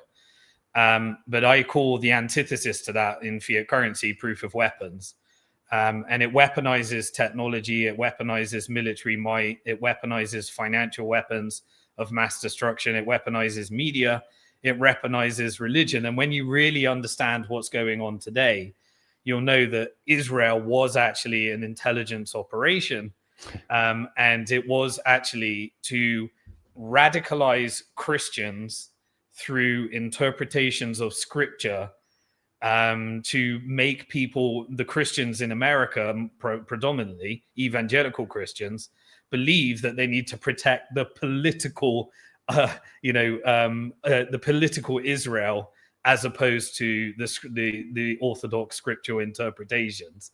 That's correct. And that means that you get a radicalized Christian group, and then you have intelligence operations like 9/11, which was designed to justify war and create hatred for Islam, while simultaneously funding terrorist groups through intelligence network like ISIS and Al-Qaeda. And they were deeply involved. If you look at 9/11, the connections between Mossad intelligence, Saudi intelligence, and the CIA, I covered this in detail on my blog. To understand, I think once you understand what really happened in 9/11, you understand that then radicalizes the Jews that then join Israel, who recruit a radicalized extremist army that are then used to engage in destabilization campaigns across the region by ethnically cleansing and in some interpretations genociding the Palestinians, and then confusing people between any resistance with these ISIS and Al-Qaeda groups that have been radicalized, and they were radicalized through, the Afghan war, the Iraqi war, and then extreme interpretations of Islam that have no bearing on the actual scripture. That's right. Now you've got this perfect radicalized Christians, radicalized Muslims, and radicalized Jews that make trillions of dollars to prop up the US stock market for the military industrial complex, the financial industrial complex, and usher in this Orwellian technocratic police state nightmare that the technical industrial complex are building. And it's been orchestrated literally flawlessly for over 100 years. Flawless absolutely. Execution, from publication, false prophets, new denominations, dispensationalism. You can walk through, by the way, if you look at the origins of all these denominations, they all fall back to a Jesuit from the Catholic Church, as does Islam. Look at the sponsors of Islam. Most of them were Catholics, including a Catholic monk, the ones who sponsored Islam. So religion has been used as a tool for a very, very long time, and it's being used now. And I think this is where Bitcoin has this unique story in the middle of all this, because it's just like, if you look at it from a normal day-to-day life, 1,000 years of human history, like it's a bunch of numbers on a screen. Okay. It's just a bunch of numbers on a screen, but it's kind of not. It's immutable law. It's a law that gets put in place, and that law is orchestrated and executed by a network of proof of work engineers. These people who are solving mathematical equations to protect a network securely, in order to be rewarded or incentivized for adding security to the network by getting a piece of the network called a Bitcoin. There's nothing like it that exists on planet Earth, where most of our technology is held in the hands of the orchestrators, the narrative drivers. Right? Every technology, the technologies we're talking on now, our microphone, our phone, the internet, the computer screen that I'm looking at you on, the headphones that I'm hearing, these were all developed in laboratories of government facilities. All of them, literally all of them. You can even go back to projection screens. Jesuits in the 1500s created projection screens using candles and tubes. These things all go back to a force that wants to use these technologies for what? For control at all times. And here you have a controlled environment that is spawned off, created, orchestrated, and operated by independent operators around the world. You don't have to have a license to be a Bitcoin miner. You don't have to have a license to run a node. There's no approval required. And now we have an entire network of humanity creating a tool for humanity to free itself from central powers. So if you really think of it in that capacity, and that's exactly what it is, I don't think you would disagree with that, is that this is the first actual decentralized anything that has existed on Earth. Now, you can look at the original Christian church before it became a Catholic church. You had warnings in Scripture about centralized institutional religion, multiple warnings. And the original version of Christianity was called the Way in the book of Acts. And it was just decentralized, people contributing to it, preaching the God. Everything in this world that is good and pure is decentralized. Your family is decentralized. Your faith in God should be decentralized. Your love for other people is not, no one needs to tell you can do it or not. And that's why I think Bitcoin finds itself in the middle of so many crazy narratives.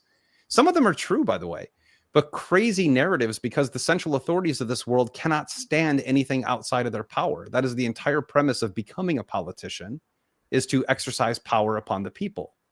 So let's get into this, because that's where I think people go wrong. This is actually what kept me. I'll give you a little tiny bit on my Bitcoin journey, because it's not even near as interesting as yours. But in 2014, right when you were getting into doing things, I was at, I think it was Tech Week LA, and I was giving a speech on machine learning. That was what they asked me to do. It was the very beginning of machine learning type stuff. And then they said, hey, Eric, you learn stuff pretty fast. And I go, yeah, I learned stuff pretty fast. And like you said, you learn to teach. That's what I try to do. I had 3 days, and the guy goes, hey, we had a guy talking about Bitcoin, and he dropped out. I got sick that day too. I almost didn't give. So I gave 2 speeches. One, I knew what I was talking about, and the other one, I had no idea. So I said, yeah, I can learn Bitcoin in 3 days, and I'll give a speech on it. And it was, I left it on the internet. I didn't pull it down. I don't even know how I could if I wanted to, but go ahead. If you can find it, watch it. I'm not embarrassed of it. I wore a horrible cheap suit. I looked terrible. I was running 102 fever, and I gave the worst speech on Bitcoin that you will ever hear, ever. And at the end, I was kind of like, this thing will never work because centralized money is more powerful. I had no idea. It took a 12-year, well, not that long. It took me like a 6 or 7 year journey to understand that. I understood everything else was corrupt except money. So you understood money was corrupt while I was understanding how corrupt everything else was. And in the end, you realize it's all the same. It literally is all the same in the end. So, yeah, that speech was fantastically horrible. And then I had people come to me for, I heard about Bitcoin before you did. I had a guy in 2009 around Christmas time, a friend of mine who has, I don't even, hundreds of thousands of Bitcoin. He came to me at my table I was in San Diego at the time. And he came in and he goes, you got to get some of this Bitcoin. It's like a penny. And I was like, it's a penny, bro. Like, it's never going anywhere. Like, I remember saying that. It's dumb. Or watching it hit 1,000 on the news. And I'm like, how is this thing hitting 1,000? So if you're in that category of people like me, and Simon never was that way. So if you're that category of person who said, this thing is dumb, and then I heard it was for drug dealers and horrible people, which it is. It's for everyone. Something decentralized has no restrictions on who can use it. But then you used to hear those stories, and then, oh, it's bad for the environment, which is the most ridiculous thing ever. You hear these narratives over time. Then you hear, oh, it's just a token. Now it's utility. Well, what's a greater utility than sound money? You can move sound money 1,000 different ways right now if you wanted to, if you had it. There's no real utility to that. I mean, there'll be claims made. But you watch these narratives unfold over time. They're designed to scare you away from researching. I don't care if you buy Bitcoin or not. I don't care if you own altcoins. I'm not that guy. I am a Bitcoin only guy. I don't believe in any of the other tokens out there because most of them are corporate constructs that are trying to imitate the original, which, I saw Godfather 3 wasn't very good. And, when you look at these imitations, they're nothing more than replications of something wonderful that was created to truly decentralize and incentivize everyone involved. Like you said, I had a mining bond. And because I couldn't figure out how to, like, when I mine and distribute Bitcoin to my investors, they all have wallets now. It's super easy. It's a software program. It just, boom, pops in your wallet. Very simple. Back then you couldn't. And that was the greatest thing that ever happened to them because they got very wealthy by just holding. And they didn't have to do anything magical. There's nothing magical. So what I want to do is reach those people right now who are like, hey, I have a little Bitcoin because I think I should have it, which everyone should, But I don't care if you buy it or not. This is not a sales pitch for Bitcoin. I cannot stand the evangelizers that are always trying to talk to the normie. We're here to do, based on your podcast, a Bitcoin hard talk. Let's run through these conspiracy theories. Let's run through, because a lot of them have gumption to them. It's not like they're totally made up. They may be misunderstood, or maybe we misunderstand them.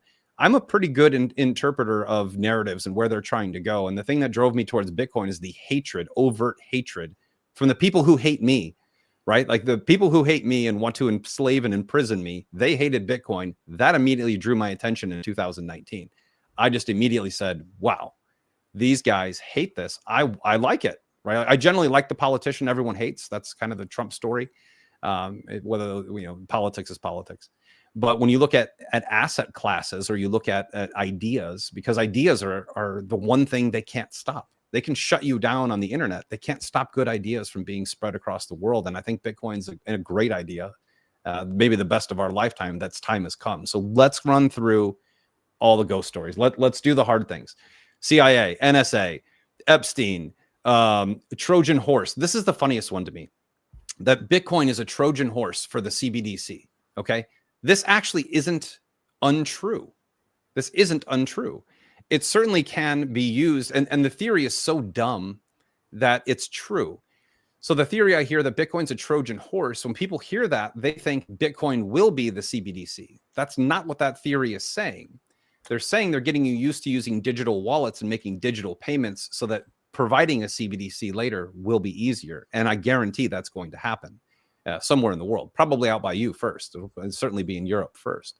But let's run through these, because I love Jack Krus's breakdown. I never thought of Meyer Lansky and Meyer Lansky didn't create Bitcoin, guys.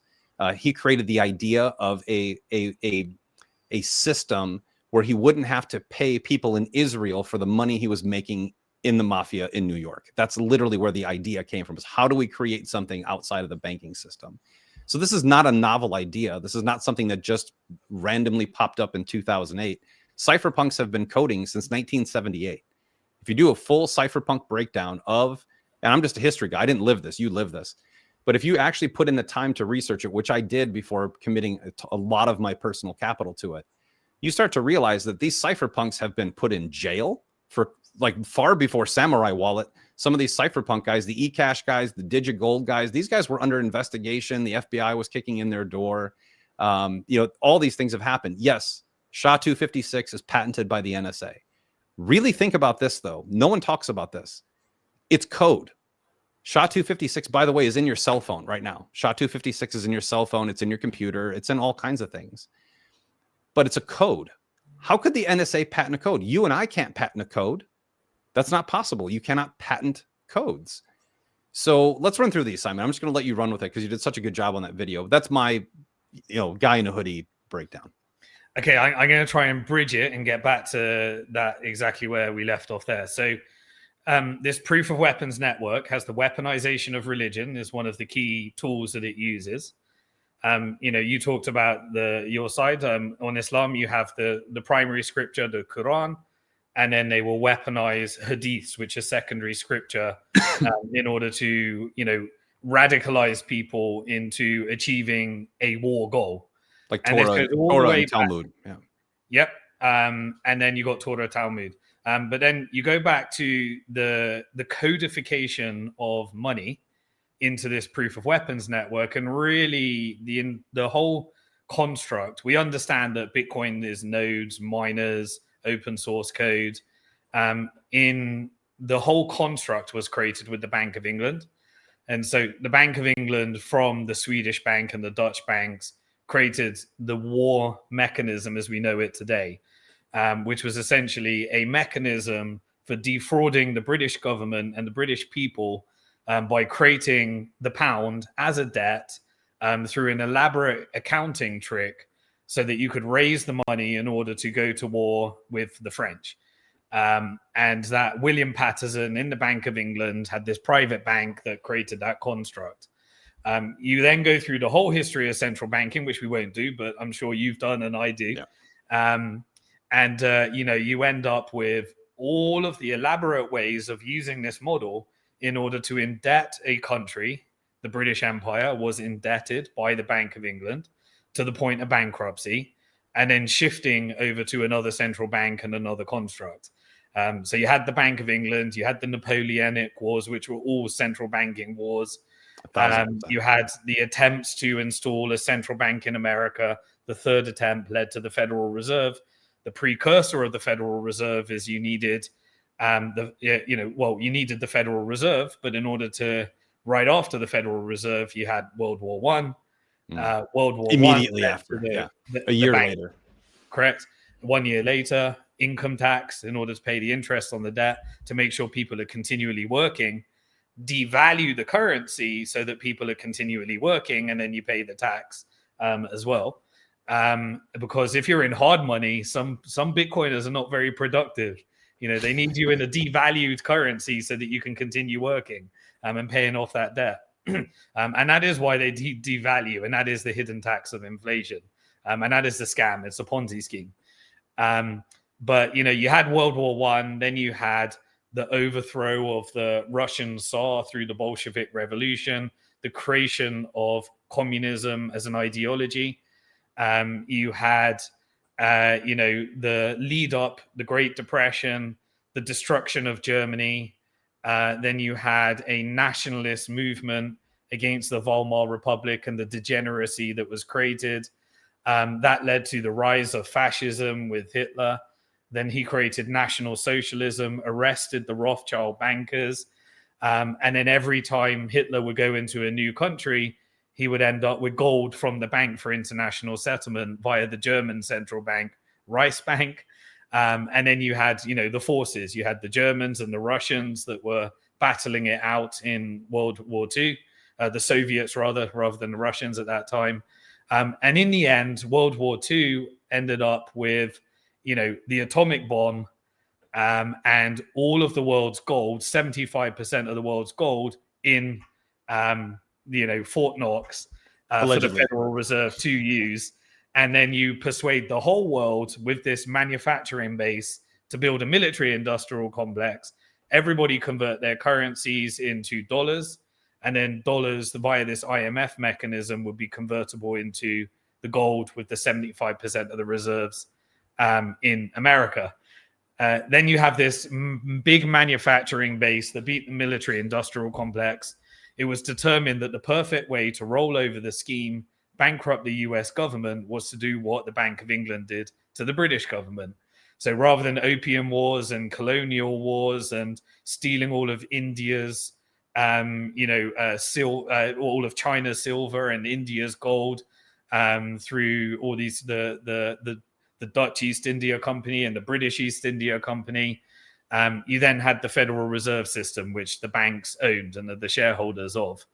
And then the debt just went up and up and up. You immediately go in after World War II into a Cold War. Then you have the Korean War, and then you have don't forget about the creation of intelligence. Immediately after World War II, you have the creation of the CIA, followed by Mossad. Mossad consultants were SS soldiers from Nazi Germany. People don't realize that the guys who created Mossad were actual Nazis. So yeah, throw that in there because intelligence plays a gigantic role in this, because that's what everyone assumes Bitcoin is. Oh, it's a CIA operation. Yeah, of course. So, during World War II, you had the Bolshevik Revolution for the creation of the Soviet Union and communist ideology. You had the Federal Reserve Act in 1913. And then you had the Balfour Declaration, which was, we tried to steal all of Russia's oil. That didn't quite work. So we'll try and steal all the, oil in the Middle East later through these destabilization campaigns. And you end up with Zionism as an ideology connected to, this funding. And later the creation of Mossad and the CIA after World War II. In the creation of the CIA, it was an operation that was funded. Alan Dulles created the network connecting Nazi Germany with the Jewish mob, the Italian mafia, then you had these different networks that would essentially create wars through covert means in order to gain resources for the corporate elites that controlled America. And so people think intelligence is for national security. It's actually for getting the resources that the corporate class and the elites in America need. And you had that banana republic, which was stealing all the resources in the, South America and Latin America, brings us full circle to Venezuela today and the operations that are still happening today. Let's stay focused on Bitcoin. Yeah. So now we're going to, you had all this central banking, you had all these wars, and you had this network that was created for laundering. You had the laundering that was happening via the Vatican Bank and BCCI and various banks. And at some stage, you had this Meyer Lansky network, and you had David Chom create DigiCash, and you had the cypherpunk movement, and you ended up with these iterations of how to create a currency outside of the digital currency that the central banks and the private banks were creating. And, there were, David Chom would then work with different technologies that were created around that time. And we had in 2008, after the global financial crisis, we had the release of the white paper that talked about this open source code that could exist on a distributed supercomputer through mining so that there's no backdoor. And we had this concept of proof of work and the ability for anybody to run a node in order to verify transactions and create a copy of all the transactions that were happening. Anyone was able to mine. And then you had these characters that were around that coded up Bitcoin anonymously.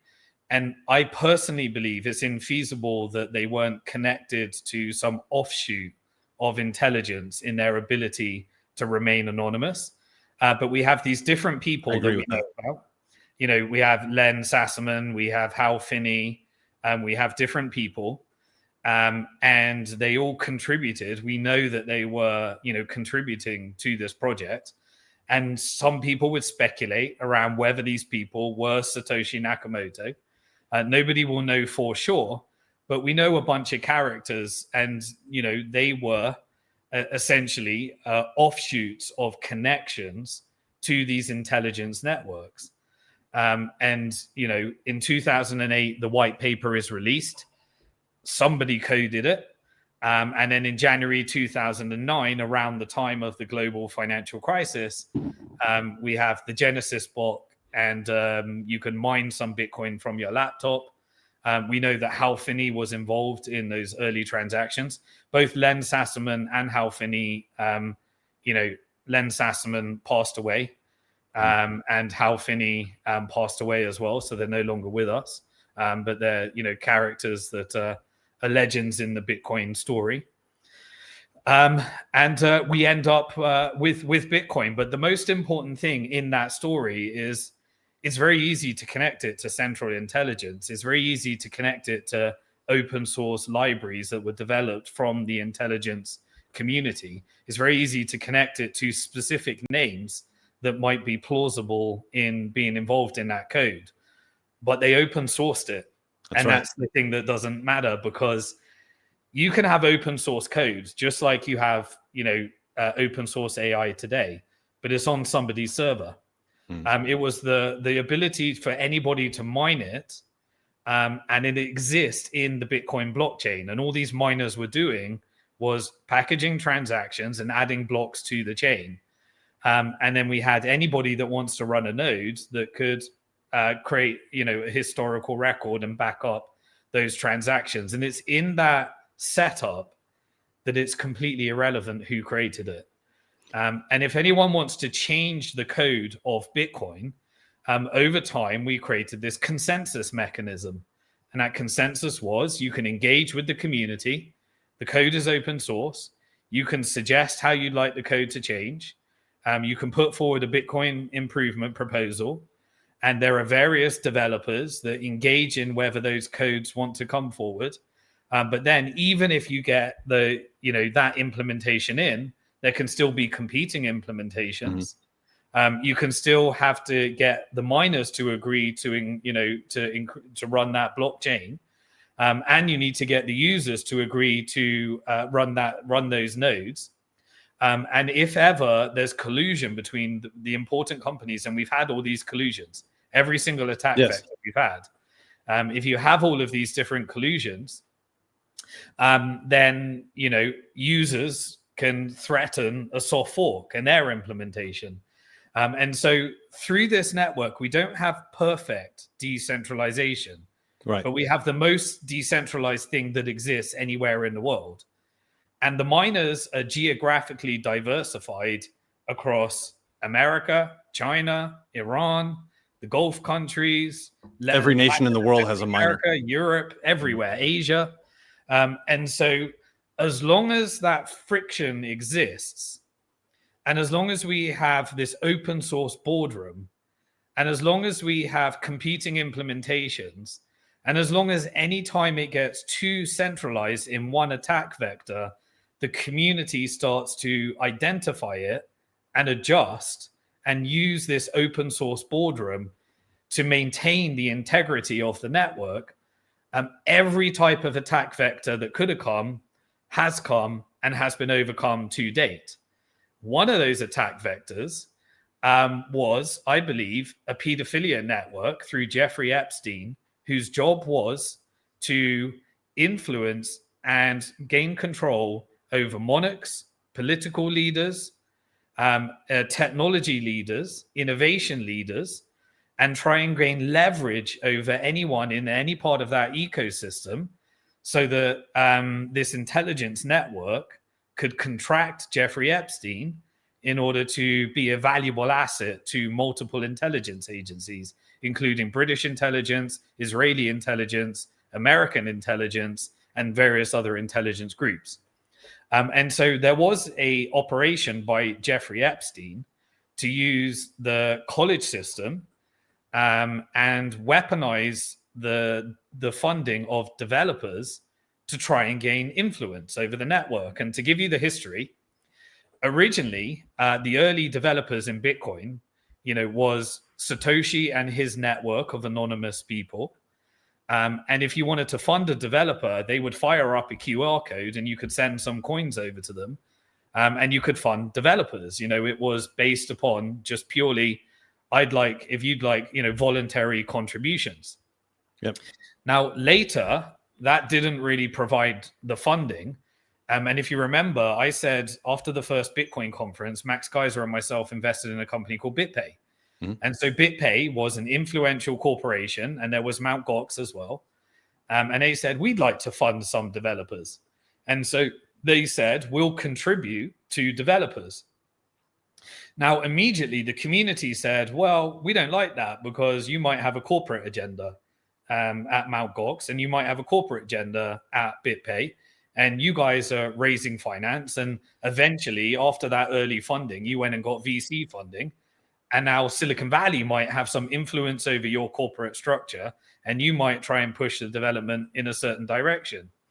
And so a group of corporations that all had a vested interest in Bitcoin's success all got together and created a not-for-profit called the Bitcoin Foundation.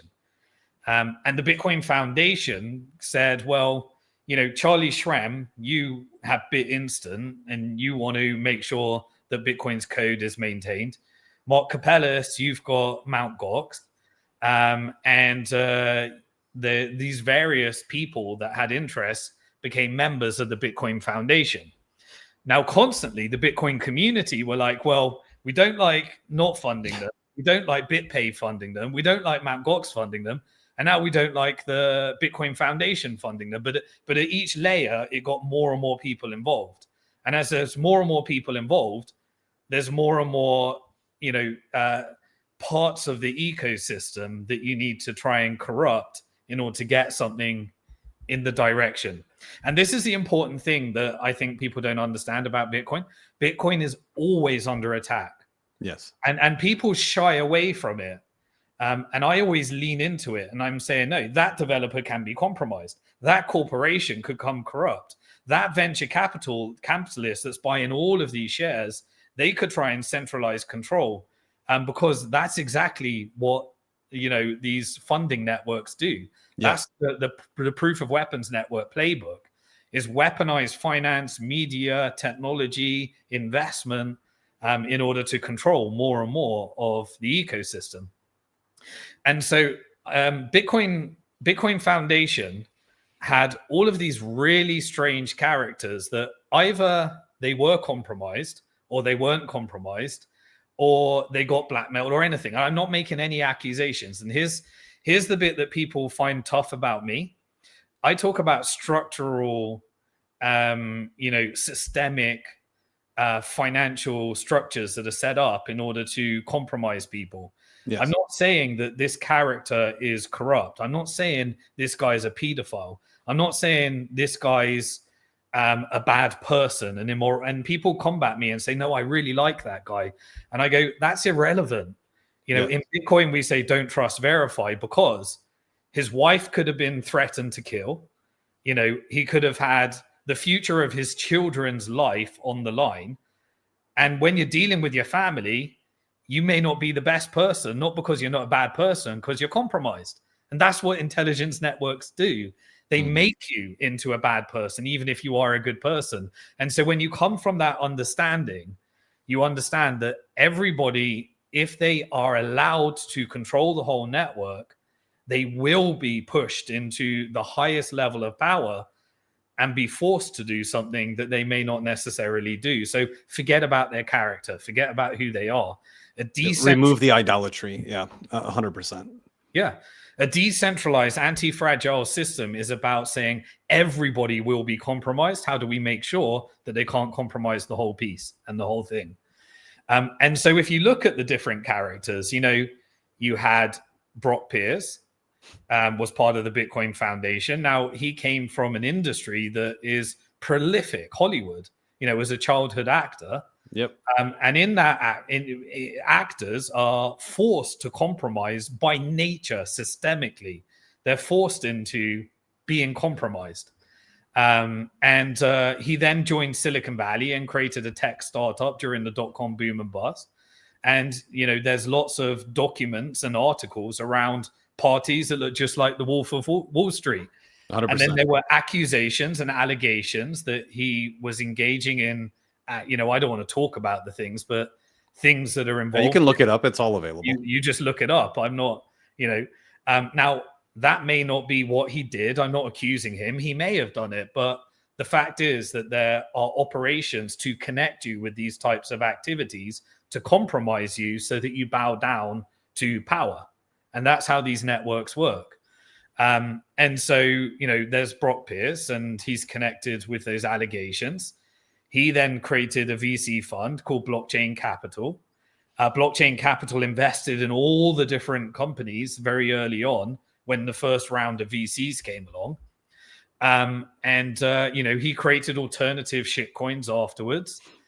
He also sat down when I was at a Bitcoin conference for 4 hours. He tried to persuade me that Satoshi Nakamoto is Dr. Craig Wright. Who else tried to do that? Well, Gavin Andresen was the first developer that Satoshi Nakamoto handed the project over. He met with the CIA. Julian Assange started using Bitcoin to protect himself from a financial blockade on WikiLeaks. Yep. Satoshi left the project when Gavin Andresen said that he met with the CIA. And Gavin Andresen later was the developer that supported an alternative implementation and said that Dr. Craig Wright is Satoshi. Yep. And said that he had evidence on BBC that he was Satoshi, which was total bullshit. And it was proven in courts. Yeah, it's proven in courts. Yeah, I mean, Dr. Craig Wright went to prison for forging PDF documents. He may be out now, but he created an attack on Bitcoin with Bitcoin Cash. Who else was part of the Bitcoin Foundation? A guy called Roger Ver. He was investing in different parts of the ecosystem. He later, decided that he would endorse the Bitcoin Cash project, which was funded by Chinese miners, a guy called Jihan Wu, who was creating an alternative implementation called Bitcoin ABC that was published on the Bitmain website. And he was creating many of the ASIC manufacturing that many of the miners were using. We all met in Hong Kong because the developers wanted to push the development in a different direction. The miners wanted the development going in a different direction. The companies, all of the important companies like Coinbase and Kraken and various others, they wanted it in a different direction. And they all had VC funding. And the VC tried to centralize all the companies together and say, hey, let's do this change of the Bitcoin code called Segwit 2x. And they met in a Hong Kong meeting. All this to say is this decentralized boardroom of more and more parties that can be compromised, that try to infiltrate the code, but none of them quite get their way. Right, because there's too many parties, there's too many dissidents that are involved. I mean, again, this is open source, and there are guys that I've met personally, I haven't been around as long as you, that are literally glued to the code base daily. They are watching for any change that occurs. They have massive voices in the community. So when these changes get implemented, that is an attack vector that'll never end, is people thinking that human influence can change it. Because Roger Ver has made a huge splash. He's, you know, I don't know Roger Ver, but he has all the traits of an asset to me, having seen him for so long. But he came out with a book called Hijacking Bitcoin, which you'll see it on Bitcoin, on Twitter, everywhere. But you never see the book Block Size Wars, ever, which is the contrarian view and the view that actually stuck, that the network consensus agreed to keep blocks smaller for decentralization and security, which was, looking back in retrospect, after all the attacks, was absolutely the right choice. There would be no Bitcoin as it exists today had the blocks increased. So very interwoven web. Continue going. Yeah, and you look at Roger Ver again. I like Roger Ver. I co-invested with many deals in Roger Ver. I completely disagree with the direction that he went down, but I also know that he later got taken out in Spain for some of his early activities that they claim he didn't pay tax on. And so through these types of networks, is it possible to compromise? Well, one of the original guys, Adam Back, a cypherpunk, he's now launching Bitcoin treasury companies. He's now working with Tether on stable coins. He's now talking very different to the cypherpunk that I remember. And he's trying to, you know, put thousands of Bitcoin into a company and working with Cantor Fitzgerald, who's Howard Lutnick, who's Jeffrey Epstein's neighbor, in order to get as many companies in the Bitcoin community on the market and get as many people to put Bitcoin for tax efficiency in a Wall Street wrapper. All of these different things are happening. You had Charlie Shrem. You had Mark Capellas. Who was Mark Capellas? Mark Capellas, people think of him as the founder of Mount Gox. He was actually the acquirer of Mount Gox. Who created Mount Gox? Jeb McCaleb. Who was Jeb McCaleb? Jeb McCaleb created a couple of shitcoins called XRP and Stellar. And then later put those coins, 60%, into a centralized company called Ripple Labs, who the banksters then took over and is now a $40 billion company using XRP in order to raise finance to acquire real businesses to infiltrate the banking rails and try and compete with Swift. You know, all of these different stories. Now, what That's coming from a shareholder in Ripple Labs, by the way.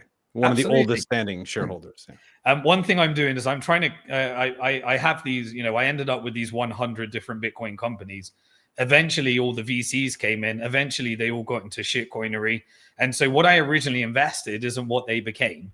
Right. And when you're in private equity, the second I can sell, I sell. You know, many of them are going public. Yes, it makes me a lot of money. But my job is to cleanse myself of these companies that became very different to what I originally invested in, sell them, and just go back to simple Bitcoin in self-custody the second I can do that. Yeah. But, you know, Mark Capellas bought the exchange and it was missing from Jeb McCaleb 80,000 Bitcoin. So it was a Ponzi scheme from launch, the way he bought it. And he had to go back to Jeb McCaleb and say, where's the 80,000 Bitcoin? He said, I don't know. You better buy them. He didn't buy them. And suddenly in 2014, the exchange goes bust. And still some people haven't got their Bitcoin, you know, 800,000 Bitcoin missing in its peak. And he found 200,000 of them under a mattress, you know, and, you know, so who else did you have? Charlie Shrem. You know, Charlie Shrem was creating BitInstant. He was taken out because he created a rail for getting funds onto Mount Gox. Those funds on Mount Gox were then used in order to make purchases on a dark web market, Silk Road. And so he got done for money laundering. He then goes to prison. He got arrested when he was meant to go to the Bitcoin. All I'm saying is that all of these different names, they either got themselves in shit because, this is just the natural evolution, or they got themselves in a position where they could be compromised. And so therefore, we don't know. And so they tarnished the hell out of the Bitcoin Foundation, and the Bitcoin Foundation just said, enough's enough. This is just corrupt, tarnished. And so they bankrupted the Bitcoin Foundation. It ran out of money. And it found a new source of funding, which was MIT University. Now, MIT University was funded partially by Jeffrey Epstein. One of the offshoots of MIT University in this innovation was something called DCI, which was the Digital Currency Initiative. The Digital Currency Initiative agreed to fund some of the core developers, and it was confirmed that they received some funding that came through that network that you could connect to Jeffrey Epstein. I believe Jeffrey Epstein tried to compromise Bitcoin core developers, either because he wanted this network to exist because power structures use Bitcoin as well as every other person that uses Bitcoin. Or it was part of what you talked about. So when people connect these different dots together, it's too sophisticated. People want a quick tweet and a TikTok video, and they say, right, it was created by the CIA and Jeffrey Epstein funded it. Now, that makes a lot of people not get involved because they can't understand the nuance of this. And who ends up benefiting from it? Well, the same financial players that are buying Bitcoin right now and trying to centralize it into Wall Street. So it's not an attack on Bitcoin. It's an attack on you if you're not sophisticated enough to get this. And that's a real crying shame. And so, Jeffrey, I think Jeffrey Epstein did try to penetrate some of the Bitcoin core developers at that time. He put in emails. That was his intention. That was what he was trying to do. By the way, the email of him meeting with Bitcoin parentheses Satoshi is a photocopy. That's not what it says in the email. That was somebody who was photoshopping that for clicks on social media. But that's what he said in the emails. And we'll get more emails over time. Yeah, and Jeffrey Epstein only met one person. It was Brock Pierce. Correct. And Brock Pierce is currently buying up Puerto Rico right now with all of his wealth that he achieved. And so, there is a character. You make your decision around that. But the important thing is, what was this? It was deliberate attempts to try and control parts of the ecosystem. Now, what for? There's two theories that people come up with of why this open source network might have come from the intelligence network. And the one is they had a backdoor. It's a honeypot. Once you understand proof of work, I hope we've explained enough, but just study further. It's just not true. It's not even you possible. Haven't discovered something that we all don't know about. It's not possible. There is no backdoor, and there is no server. So that's the first thing for you to discover. Then, what is the other story? Well, the story is that it was created in order to get people used to digital currency, so that they could then do what they really wanted to do, which was a central bank digital currency or a stable coin, which you talked about earlier. I think that's true. I do too. But people think then that Bitcoin is the central bank digital currency, or they think, once you create the central bank digital currency, no one will want Bitcoin. Well, it's the complete antithesis. If you have a central bank digital currency, you'll soon find out why you want money you can own, money you can spend, and money that has a fixed supply.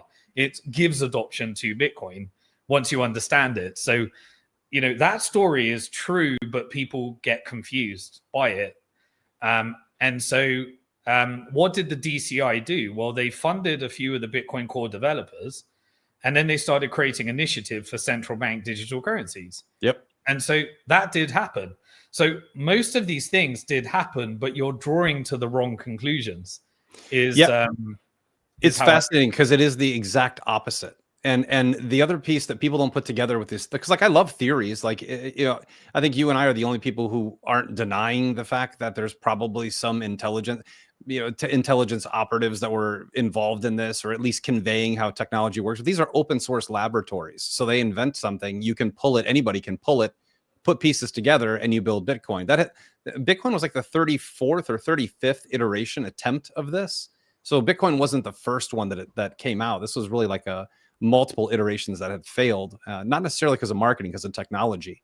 And the marketing was all organic, which is fascinating to me. But people don't put these two pieces together.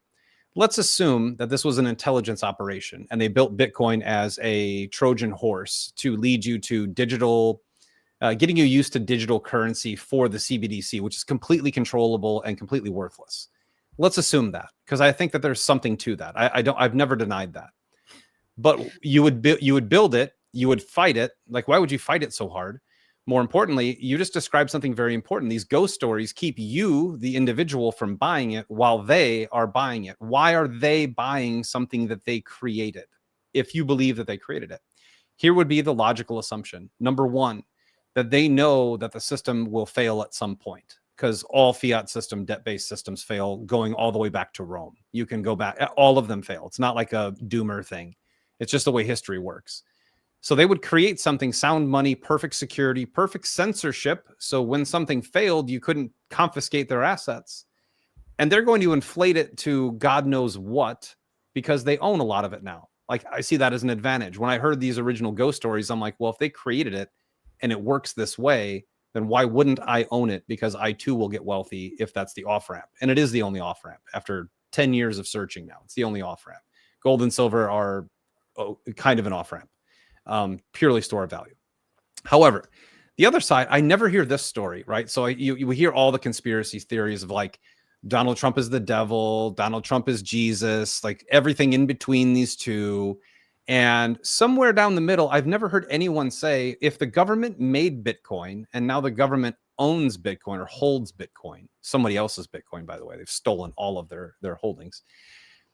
Why wouldn't they create it and have Satoshi's wallet to eliminate national debt? If like the Donald Trump is a savior of the world theory is real, Bitcoin is the only analogy that I would draw. The only way to get us out of the system would be to use Satoshi's wallet to pay off the debt.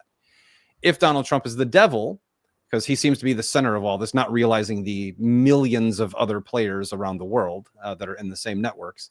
If it's the other side of things, why would the theory of like, they're going to crash Bitcoin, so you have to take a CBDC is so illogical, because these people own Bitcoin. Why would they trash their own self-interest and their own self-worth to put themselves into a CBDC that they clearly don't want? So like, these things never make sense to me when I hear them. But having the Bitcoin Foundation, by the way, was the first thing I researched, and some of the names you brought up there, which I'll keep silent. I've met a couple of these people. And I never got good vibes from them. That kept me out of Bitcoin for 4 years, actually. Just knowing who was there and being in close proximity to this person at work. So, I think you're dead on. And I've thought this the whole time. And I think that's the entire purpose of the altcoin market being so wild west for like, 15 years, almost 15 years of just, the definition of a security is if you sell something and you use the proceeds to fund your operations, that's a security. Like, it always has been a security, always will be. That is the premise of altcoins. That's what every altcoin has done. They mint something, pre-mine. That's the most clever word I've ever heard in my life. It's pre-mined. We don't actually do mining on a proof of stake network, but we've pre-mined these coins for you. Like, it's one of the most ridiculous uses of terms. Like, it's kind of like the Inflation Reduction Act that prints $1.7 trillion. So they have these pre-mined coins. They pay people. I get offered stuff all the time from altcoin companies. Hey, I see you're a Bitcoiner. You have a financial following and a podcast. How about if we give you 100,000 of our tokens and you promote it? And the answer is always no. And I'll be happy to share these screenshots with you because it just happens. They all do. Zcash was doing it like crazy a couple of weeks ago. Another absolute scam. A privacy coin that you have to buy under KYC. Smart thinking, guys. But we see these things throughout time, and these are like, it really does boil down to when you find Bitcoiners with conviction, because I'll be honest with you, and I'm not trying to make enemies. I don't care if I have them. But like some Bitcoin maxis are truly annoying. They're ridiculous. Some Bitcoin maxis are awesome also, by the way. It's just a matter, it's not what you're saying, it's how you're saying it. You don't need to make people feel like jerks for what they're doing. You really don't. Education wins in the end. Kindness brings people over. Do what you're going to do. I don't care. I'm not trying to make an enemy, and I don't care if I have. But at the same time, we have a lot of this like flex to Bitcoin, and people don't understand it, right? There is a flex behind it. Like I only own Bitcoin. I do not own another digital asset at all. I will not own tokenized stocks. I don't care, because they're all fraud. It's just a fraud on top of a fraud. They're still going to be fraudulent until you get rid of the DTCC, which may or may not ever happen. So when you look at these things and you look at them from a Bitcoin perspective, you have this outside perspective of people. It's just a perfect psyop, Simon. It's a perfect psyop to have these ghost stories and then have people with full conviction that are telling you you're an idiot if you buy anything but this thing that you think is made by the CIA to destroy your sovereignty. It's a perfect psyop. It is literally so well orchestrated. Yeah. But there is nothing else.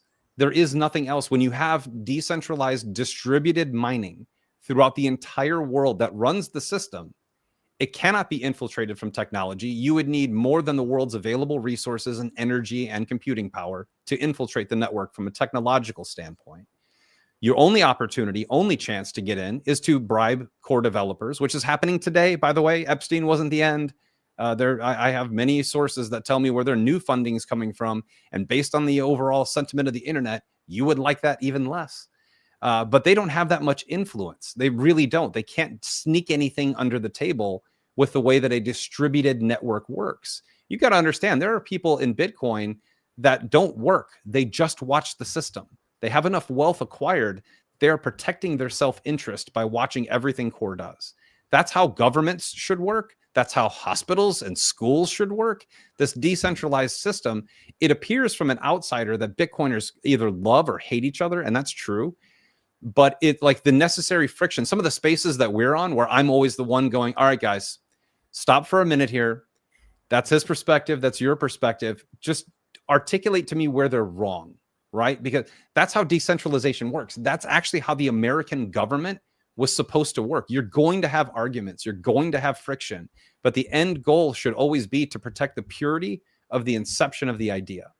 And the idea and the inception of the idea, personally, I think the peer-to-peer transaction thing was kind of a psyop on the white paper, because you can't take that seriously. You're never going to have a peer-to-peer network in 2009 that penetrates the dominance of the US dollar at the time.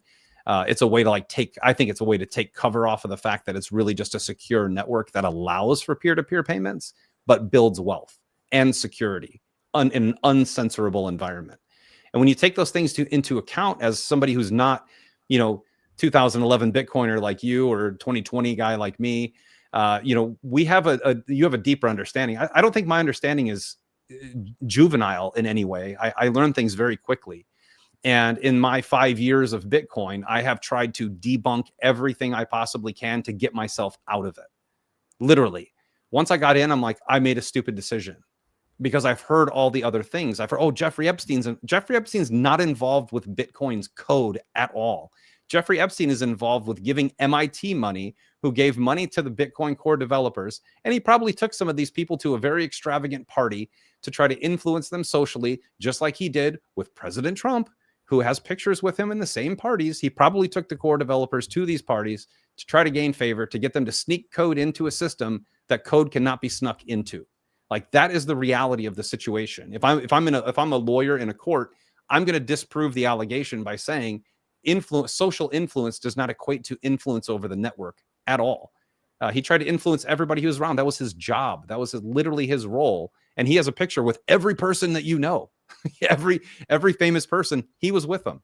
So it's just fascinating that you're about the only guy I know who talks to who says, yeah, intelligence was probably involved. Now, a theory that I choose to give credence to, whether it's real or not doesn't really matter. I give credence to the theory that I hope that someone in intelligence saw this stuff, recruited people who could build it, still has a 1 million Satoshi wallet, and will use it to liberate humanity. That actually would follow suit with the way Bitcoin was founded, not necessarily through the ghost stories. But I do love the ghosts. I get a tremendous amount of entertainment now that I understand the system. Watching these things on Twitter, I used to respond to them, and now I just kind of I actually screenshot them. So I screenshotted them. I was on a plane. I'm a pretty good evangelist for things. So I'm on a plane. I don't remember where I was going, but I was sitting in a row and I was looking at charts on my phone. And this lady next to me said, "What do you do?" And I go, I guess I'm kind of a quasi-economist. I'm just always paying attention to these things. So we started talking about money. And then we started talking about Bitcoin. And long story short, I pulled up all these tweets that I had screenshotted. And I'm like, "Have you seen this? Have you heard this before?" And I'm like, "Let me explain to you how this is not possible to actually be real." And by the end of that flight, all 5 people, the 2 I was sitting next to and the 3 in the other row, all downloaded River. All of them opened up a River account, and 2 of them sent me a text and go, "I bought 10 grand in Bitcoin." So like once you kind of get through like Bitcoiners aren't phased by this at all. I found it's fascinating. I had to bring up the Epstein thing on Bitcoin today, the other day, because nobody else was. And I was trying to address it for the new people. But once you understand how the network works, you realize how futile most of these efforts are. And the block size war, a recreation of that is coming with the centralization of ownership. And you talk about that quite a bit. So I want to get into the new attack vectors, because I believe from day one, once I fully got much like you, once I figured out Bitcoin, I left a very lucrative career as an executive in an oil and gas company after having 14 of my own companies. Very lucrative to do off-grid mining. And I've never been happier. And it's never been happier because I'm doing something I believe in that I love. But when that happened for me, when I got to that point where I said, okay, I know how this works, I can have a debate with someone who does and learn from them constantly. You should always we all learn from each other. But I said to myself, after understanding the network, especially hash power, when you understand the hash rate and realize how ridiculous it sounds to people when they say, oh, someone will just overwhelm Bitcoin. Like it's a fallacy at this juncture. But when you get that, I said, guys, I think I was on a space and I gave like a full rendition of every 3 years, a new narrative comes out: utility, environment, drug running, all these things that come out in very coordinated attack like they would do against anyone. And when you start to realize all those failed, we're at, 93,000 or wherever we are today. I think we're going into the millions over time. I don't know when that'll be. It will happen over time because eventually everyone floods in when the floodgates open. Like you got to get away from the brush. But I think the only attack vector is you want the people who don't need it to own as much as possible and never use it. Like that to me is the ultimate attack vector, which is why now in America, they're saying, oh, you don't have to pay capital gains if you pay your taxes in Bitcoin. If it wasn't valuable, they wouldn't be waiving tax revenue. By the way, this also illustrates the fraud of tax revenue, the complete fraud. So if our country actually needs your capital gains taxes for roads and schools, why are they waiving it in order to own Bitcoin and not use it for 20 years? Like it really is revealing of the fraud system itself. So I think that's the only attack vector left, is to have as many corporations and governments own Bitcoin, which will make you wealthy. Like, don't get me wrong. Most people are in Bitcoin for number go up. Like they're in it to make money. That's where you start. That's where I started. Like my first little quarter of a Bitcoin was like, oh, I hope this turns into 100 grand, right? Like, but then once I understood the system, I'm like, okay, I'm going to continue to deposit because I want my money sheltered from government censorship. And I want my money unconfiscatable. God forbid anything happens in my life. My children can have it. I've time locked Bitcoin for my children. I have a time lock for them being 25 years old. They have a Bitcoin waiting for them. And I hope that by then it's $1 million, which should be, 9 years. But at that time, I started to realize the only attack vector is the one that's happening right in front of our face. And you and a few other people are the only people talking about it with any sort of articulation, because everyone else is just applauding like baby seals while they make money, which again, I'm not offended by. If that's your pathway, that's your pathway. But understand that the Bitcoin network itself, in my opinion, is a model for where humanity needs to go if humanity ever expects to get out of the digital prison that we exist in, which is only getting stronger. So walk us through the current attack vectors, and I'll preface it for you. If you're mentioning names, you're not saying the person's a bad person. You're just saying that the system is the system, and the system gobbles people up. Yeah, exactly. And I try and keep people away from this idol worship of, I'm not attacking anyone's character. I'm structurally explaining how things work. And what I'd like to do, we'll come back and cover other topics, but I think we've done really good on sticking to Bitcoin and tying it with deep topics, theology, geopolitics and stuff. But I'd like to explain 2 more attack vectors that came through that built the construct of the current attack vector. So we talked about Brock Pierce. Brock Pierce actually invested in a developer that created something, I think it was at the time called True USD. and it was later sold to Bitfinex and now is rebranded as Tether. It was created on top of Bitcoin via an Omni protocol that was funded via an ICO on top of Bitcoin. And anyway, it was like a token on top of Bitcoin, and it was and later it was called Tether. And really, that kind of goes through that gateway drug theory. So, again, look, Brock, you say whatever you want, but you met Jeffrey Epstein. You were part of the Bitcoin Foundation. You had these tarnishing of reputation, whether true or not, allegations settled out of court, I believe, but everyone else do their own research.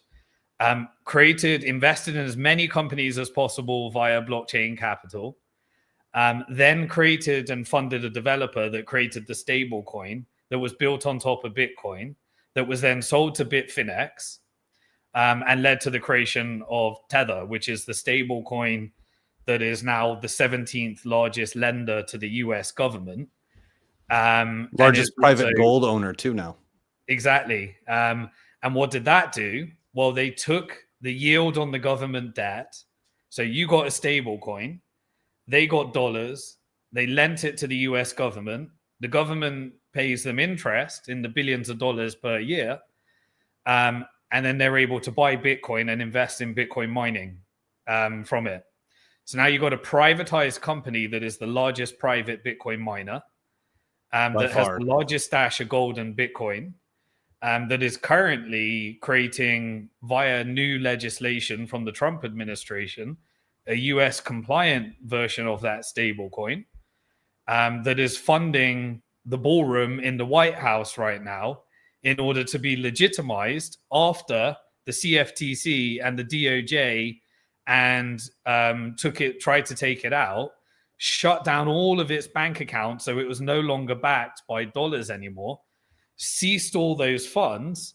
And what did they do in order to save it? Well, I was a shareholder in Bitfinex, which is the sister company.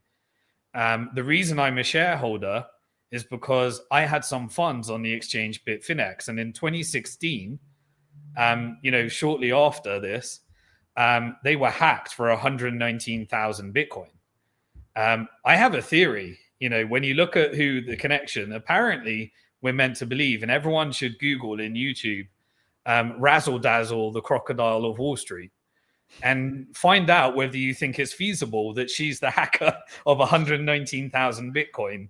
But it was her husband that went to prison, that had deep connections to Ukrainian networks and Israeli networks, and had Saudi Arabian passports in America, while these 119,000 Bitcoins were hacked. Which are now the strategic Bitcoin reserve. Exactly. Those Bitcoin belong to shareholders. I know because I'm one of them, because I was a victim of the hack.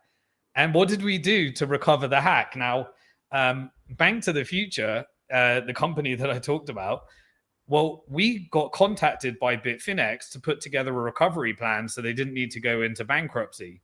And we created a digital token that was the world's first security token that represented equity in Bitfinex in exchange for the Bitcoin, those 119,000 Bitcoin, and a claim on that Bitcoin if it was ever recovered into the future.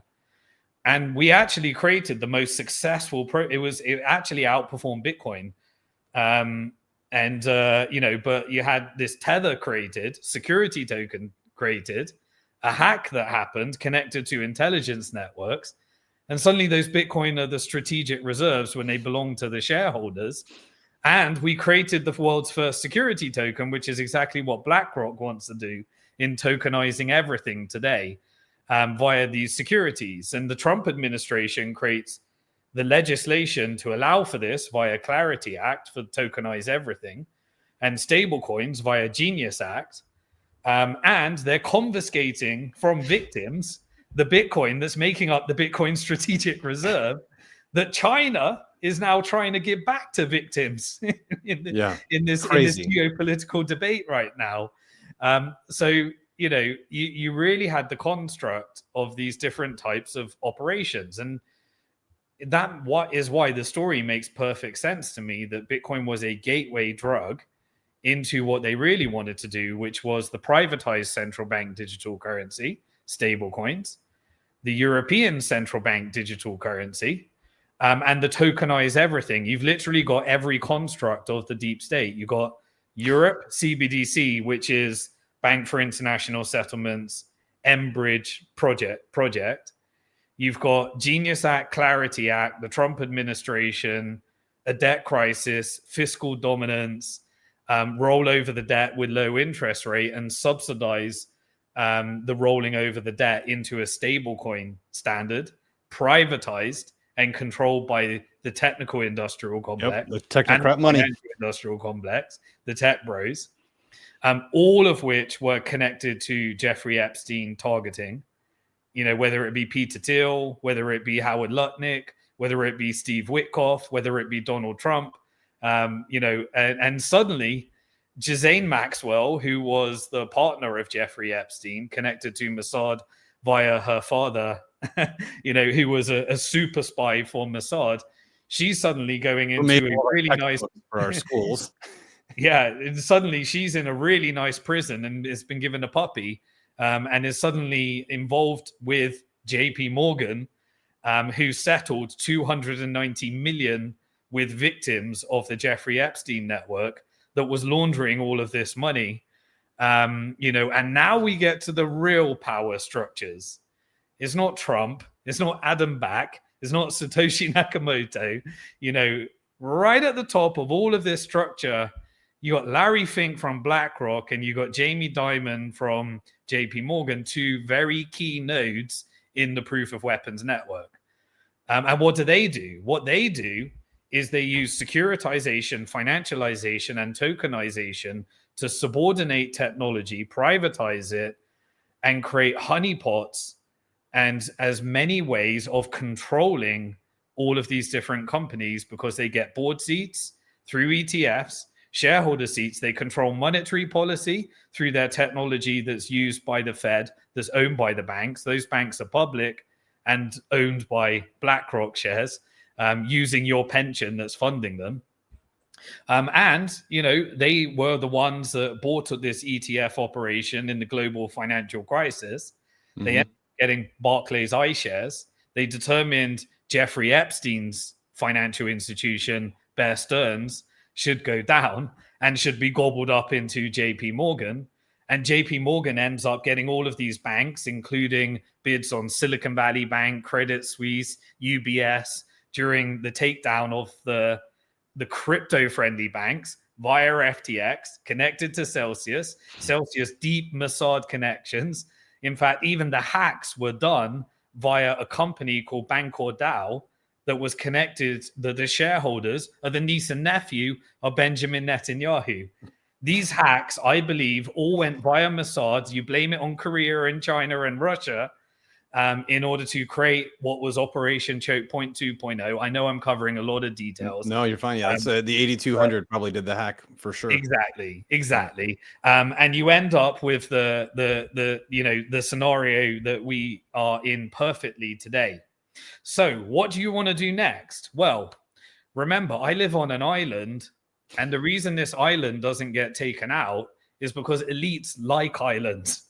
They like tax havens.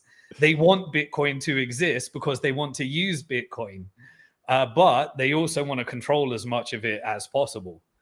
And so, lo and behold, we get probably the most sophisticated pitch for Bitcoin on a level that nobody has been able to achieve from a public company called MicroStrategy, where Michael Saylor, and again, I'm not making the connection. I really love the result of what Michael Saylor, did in terms of educating the world on Bitcoin. It's undeniable. He articulated it to perfection in a way that Andreas couldn't do, I couldn't do, many other people, certainly Roger Ver and Mark Capellis and Jihan Wu couldn't do.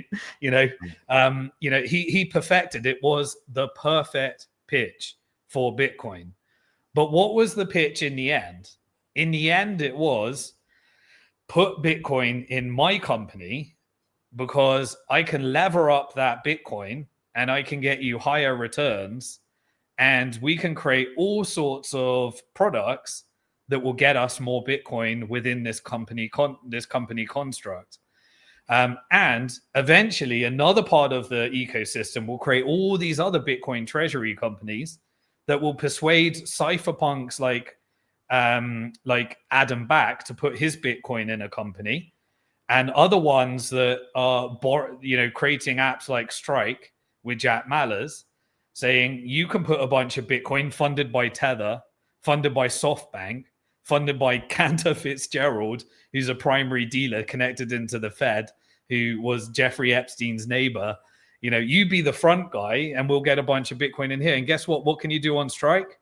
All of a sudden, get everyone to borrow against their Bitcoin. We'll give you some fiat currency and you get their Bitcoin in custody. And then when the price crashes, you can margin call them or get them to put more Bitcoin in custody, get it out of self-custody and into custody, That's by getting people.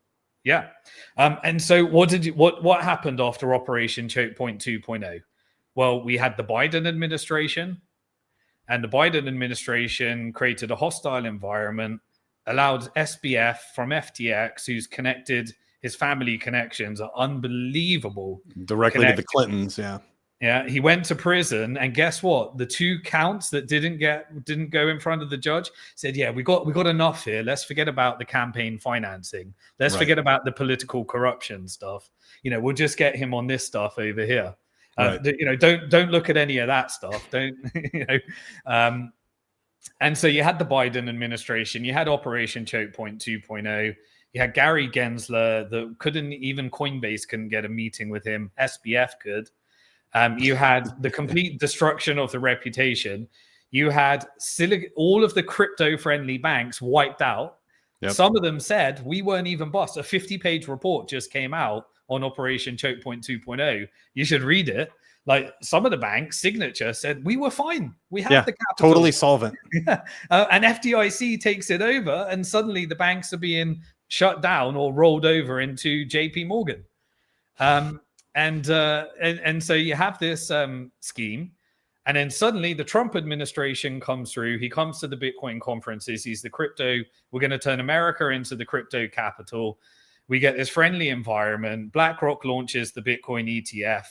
Now all of a sudden we got 800,000 Bitcoin in wrappers controlled by BlackRock, held in Coinbase, and they took Coinbase public.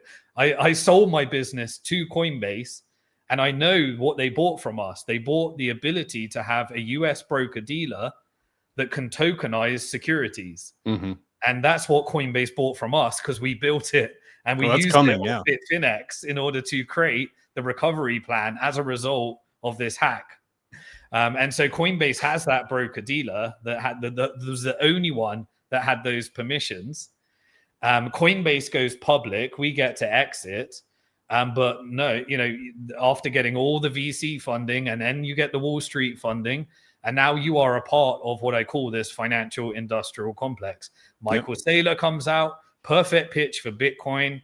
Suddenly 650,000 Bitcoin, that is, this last couple of weeks, only had 54 million of cash, but created financial products that would pay out 700 million in dividends. Mm-hmm. Now you have complete vassalization of that structure, because the only way to pay those dividends is to borrow more and raise more finance from Wall Street. It's not coming from retail. The same people that invested in Blockstream are the same ones that are buying. And he raises capital so fast, like 24 to 48 hours. He has billions. Exactly. It's not coming from retail. Yeah. Come on, you make a phone call and there's 42 billion. That means you got a direct line to Jamie Dimon and Larry Fink at this stage. You don't raise that fast to buy Bitcoin unless you're connected with the highest echelons of those that can make a deal in a few seconds. Well, he lived in DC for like 25 years. I mean, he has connection. I mean, first of all, I like Michael Saylor. There's nobody who's been better for Bitcoin than Michael Saylor. I've met Jack Mallers. He's a fantastic guy. I've talked to him on the phone, text him. He's an amazing guy. So, like, I know that there was that beef there with that, because, like, no one should attack Jack. Jack's awesome. He's a very, very, very good young man and very good for the business. But what you're describing is how a system engulfs. And regardless of what it does to the people, understanding the mechanisms of the system, I try to make it as simple as possible. Either you own your own Bitcoin or they're going to own it for you. That's the battle that's happening now.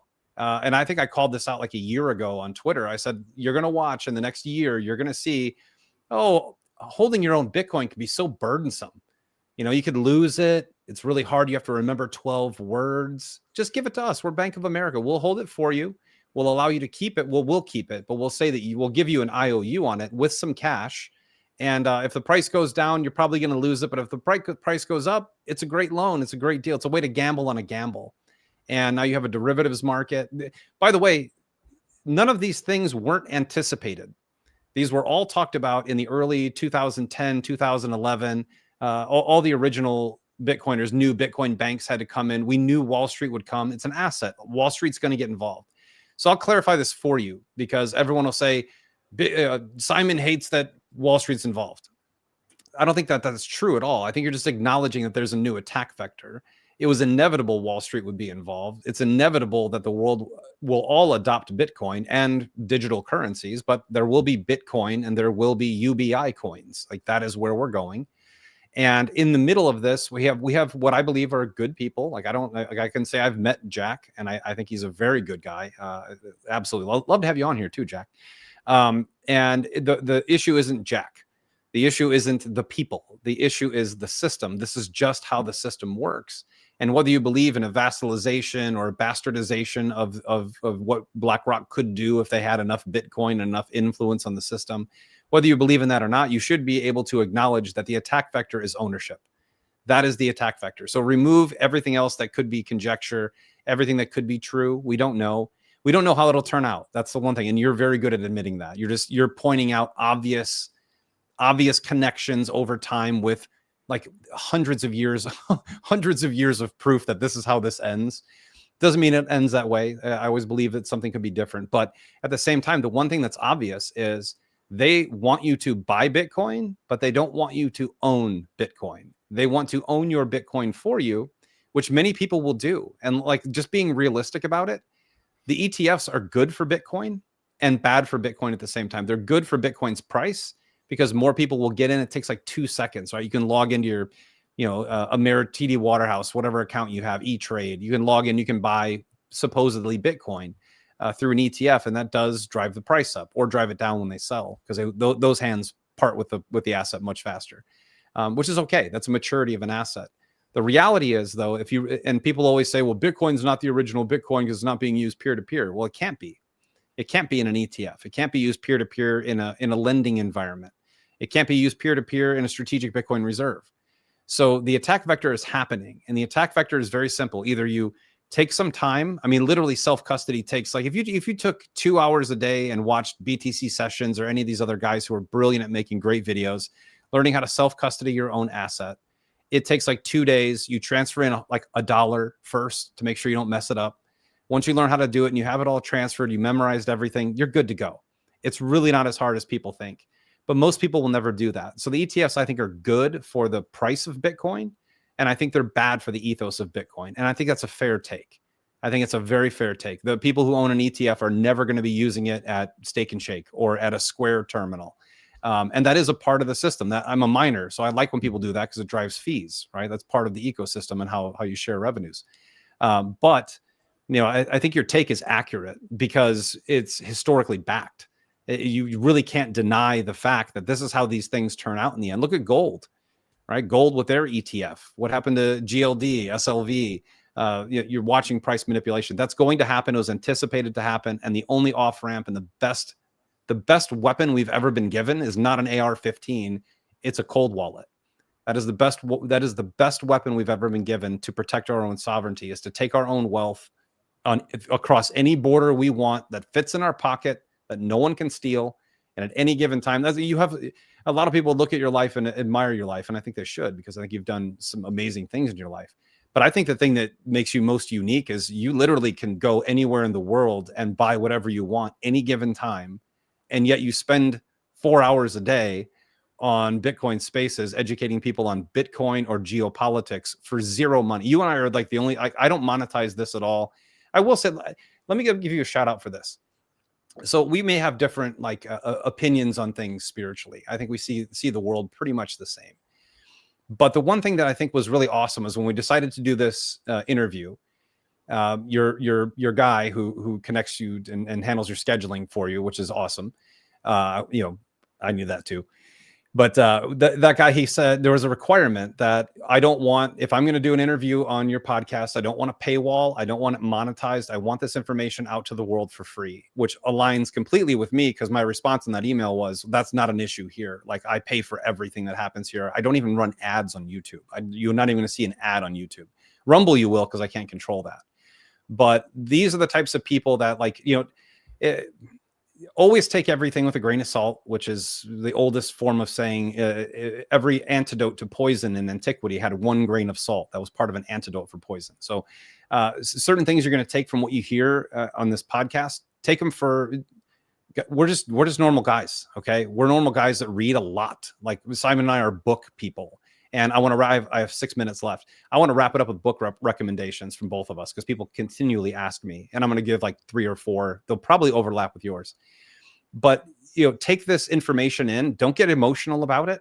Take it in, diagnose it, chew on it for a while, spit out what you don't like. Take what's real because this is real.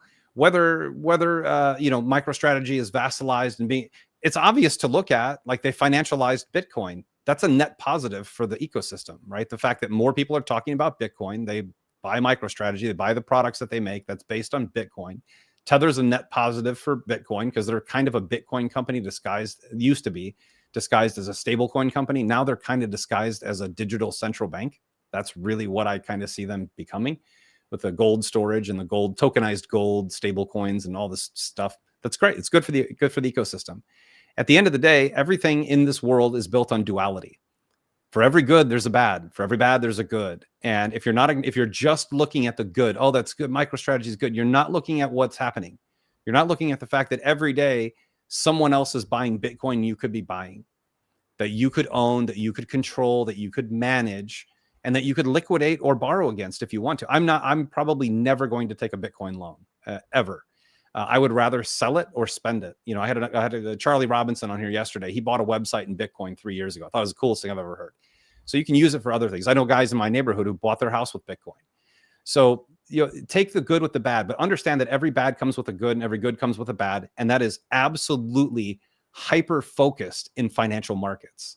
Like financial markets are the truth teller of everything, which is why Simon always follows the money. The money doesn't lie. A transaction trail doesn't lie, which is why an immutable ledger that can't be penetrated by AI or any sort of big tech bro collaboration, it's not possible mathematically, is so important for the times that we live in. It's the only form of true immutability you'll find. That's a truth network.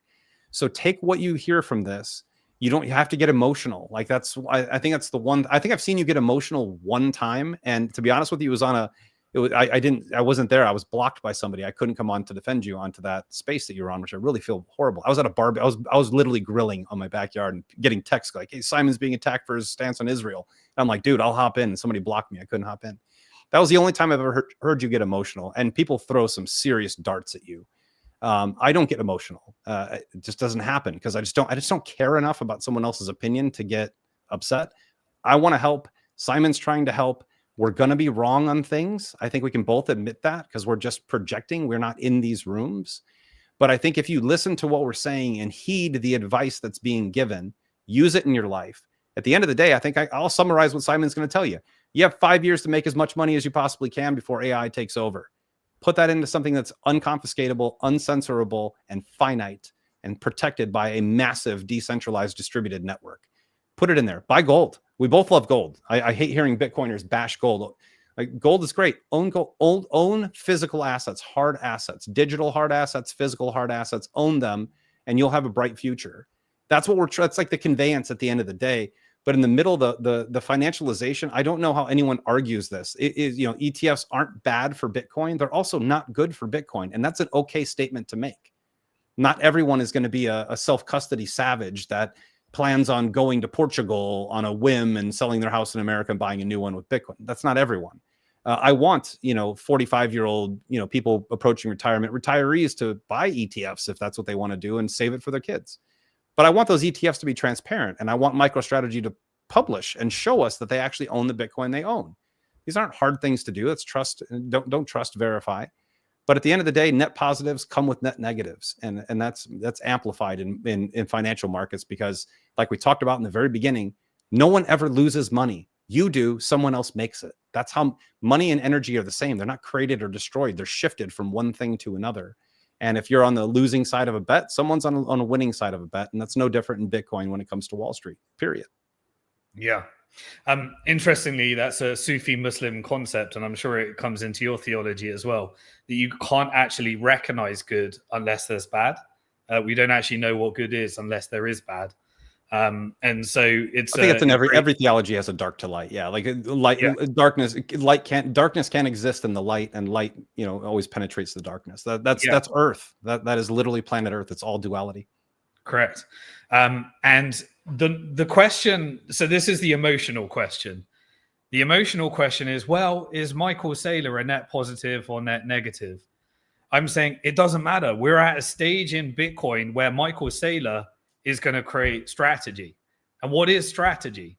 Strategy is a vehicle that will centralize as much Bitcoin as possible, the more the institutional investors buy the equity or lend them or create some kind of product or turn it into a bank. The goal of strategy is to get as much Bitcoin as possible funded by institutional investors. Yes. Those institutional investors are the financial industrial complex. That is your Vanguard, that is your BlackRock, that is your JP Morgan. They may not be in now, but they are going to be in. And if they're not in now, it's one of their portfolio companies that's in. BlackRock 100%. Is exposed to everything. They do covert operations. It's not overt. You can have overt operations or covert, but all I'm saying is they'll be exposed to it. Now, the Bitcoin ETF is the most profitable revenue product that BlackRock has right now. What does that mean? It doesn't mean they want to send strategy into Chapter 11 and steal your Bitcoin. That's amateur hour. Strategy is a very useful tool for the financial industrial complex to short-term manipulate the price of Bitcoin and design the game so it can centralize more Bitcoin. That is what it is. And if you want to be a part of that, then that's up to you. All I'm saying is there ain't a damn thing that I can say that's going to change that. Right. I'm not going to change whether there's a BlackRock ETF or not. Bitcoin is at a stage right now where this thing, and it doesn't change the long-term trajectory. There will still only be 21 million Bitcoin, and the demand for them will go up. But I don't want you to be on the wrong side of one of these operations. And so I'll just share with you what I think is happening and how you protect yourself and recognize what it is, so that you don't need to fall for, some stupid question of us debating whether Michael Saylor's a net positive or net negative, whether I like Jack Mallers or I don't like Jack Mallers. It's irrelevant. This is being created, and that's what Wall Street does. They're the most powerful forces in the world, and they want to centralize as much Bitcoin as possible in their complex. They're going to build derivatives, and strategy is the best vehicle for centralizing in the stock market, and so is the Bitcoin ETF.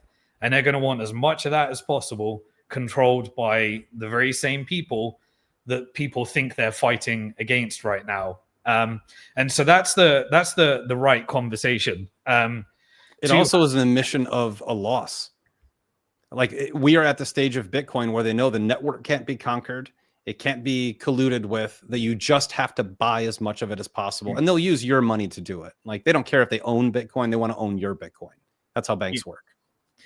Now, what we do know is what this looks like, because I shared with you earlier in this podcast what happens when all the venture capitalists that own equity in all the companies try to collude with a bunch of developers and also try to go to China and speak and meet in secret meetings in the Hong Kong meeting with all of the different influential Bitcoin miners. Well, they try and influence, and they try and corrupt, and they try and get things in the direction that they think is right to their agenda.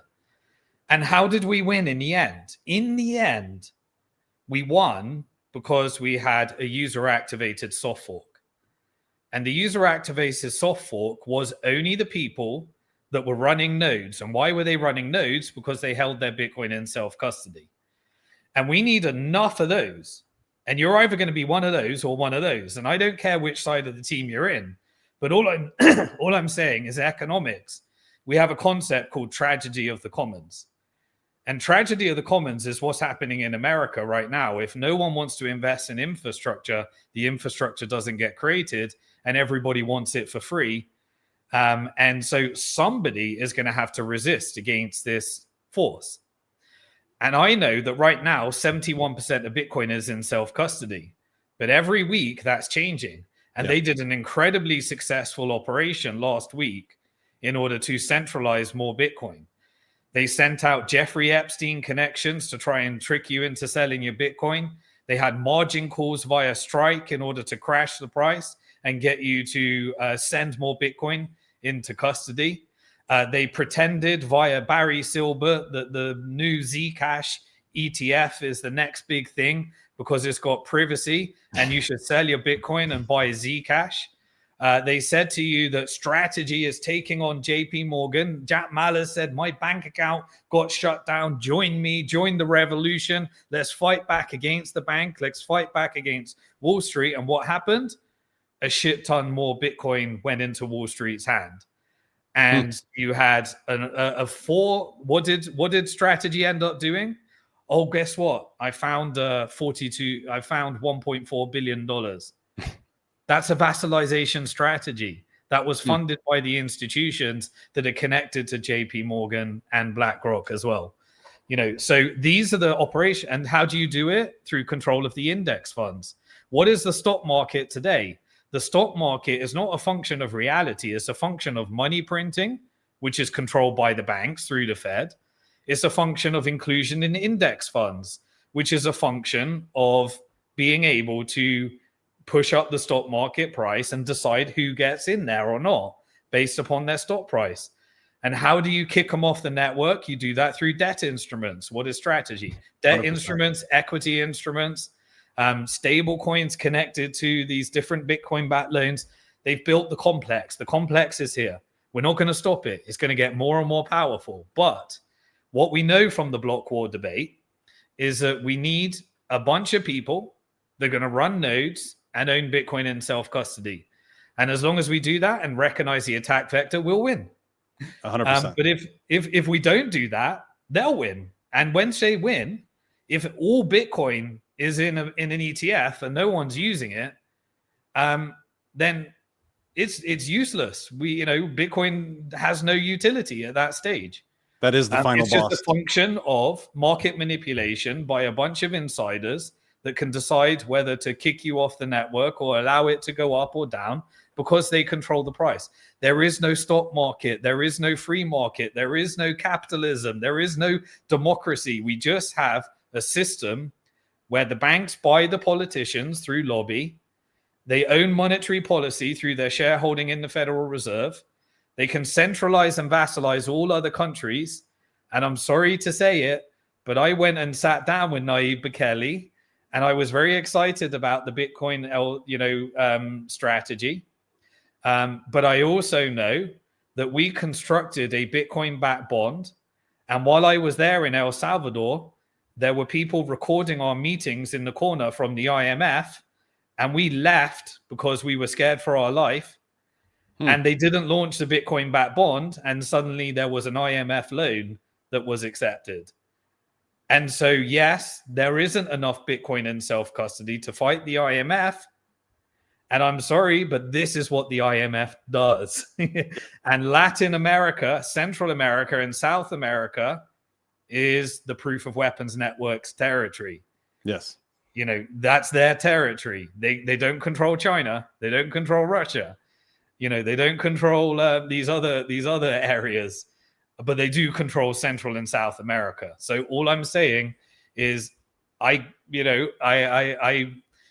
IMF has that territory right now. Now, one day they may be able to escape with Bitcoin strategic reserves, but we're not there right now. So again, nothing against Bukele, but Bukele has a power structure above him that he has to answer to, because he will be flooded with gangsters if he doesn't do what they say he's going to do.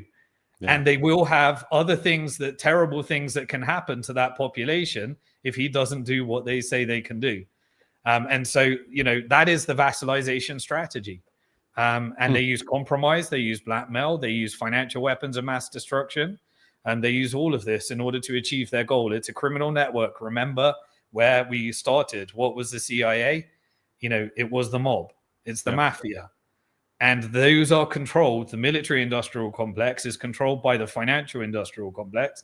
And the financial industrial complex does not sit under the government. They sit on top of the government. All of those governments. So what do we do? Well, anyway, you can boycott the Federal Reserve by owning Bitcoin. You can boycott BlackRock by owning it in self-custody. You can boycott the banks by not borrowing against your Bitcoin. You can boycott the global institutions by spending local. You can boycott the system, the globalist system, by being as local as you can, taking care of yourself, taking care of your family, taking care of your community. And you can do that by building enough Bitcoin wealth for yourself, for your family, for the people around you. And if they're not going to do it because your mom is too old and they're 90 years old, let them buy an ETF, but recognize you're probably going to have to self-custody it and run the node for them. Because when my dad got dementia, I looked after him. When that was my job.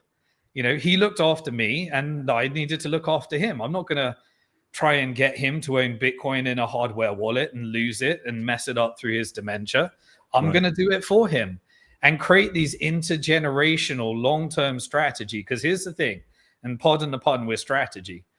Bitcoin in game theory is what's called an infinite game. An infinite game means there's no centralized party, there's no deadline, there's no boardroom meeting, there's no quarterly return, there's no 2-year midterm election, there's no 4-year election cycle by which you have to have achieved something.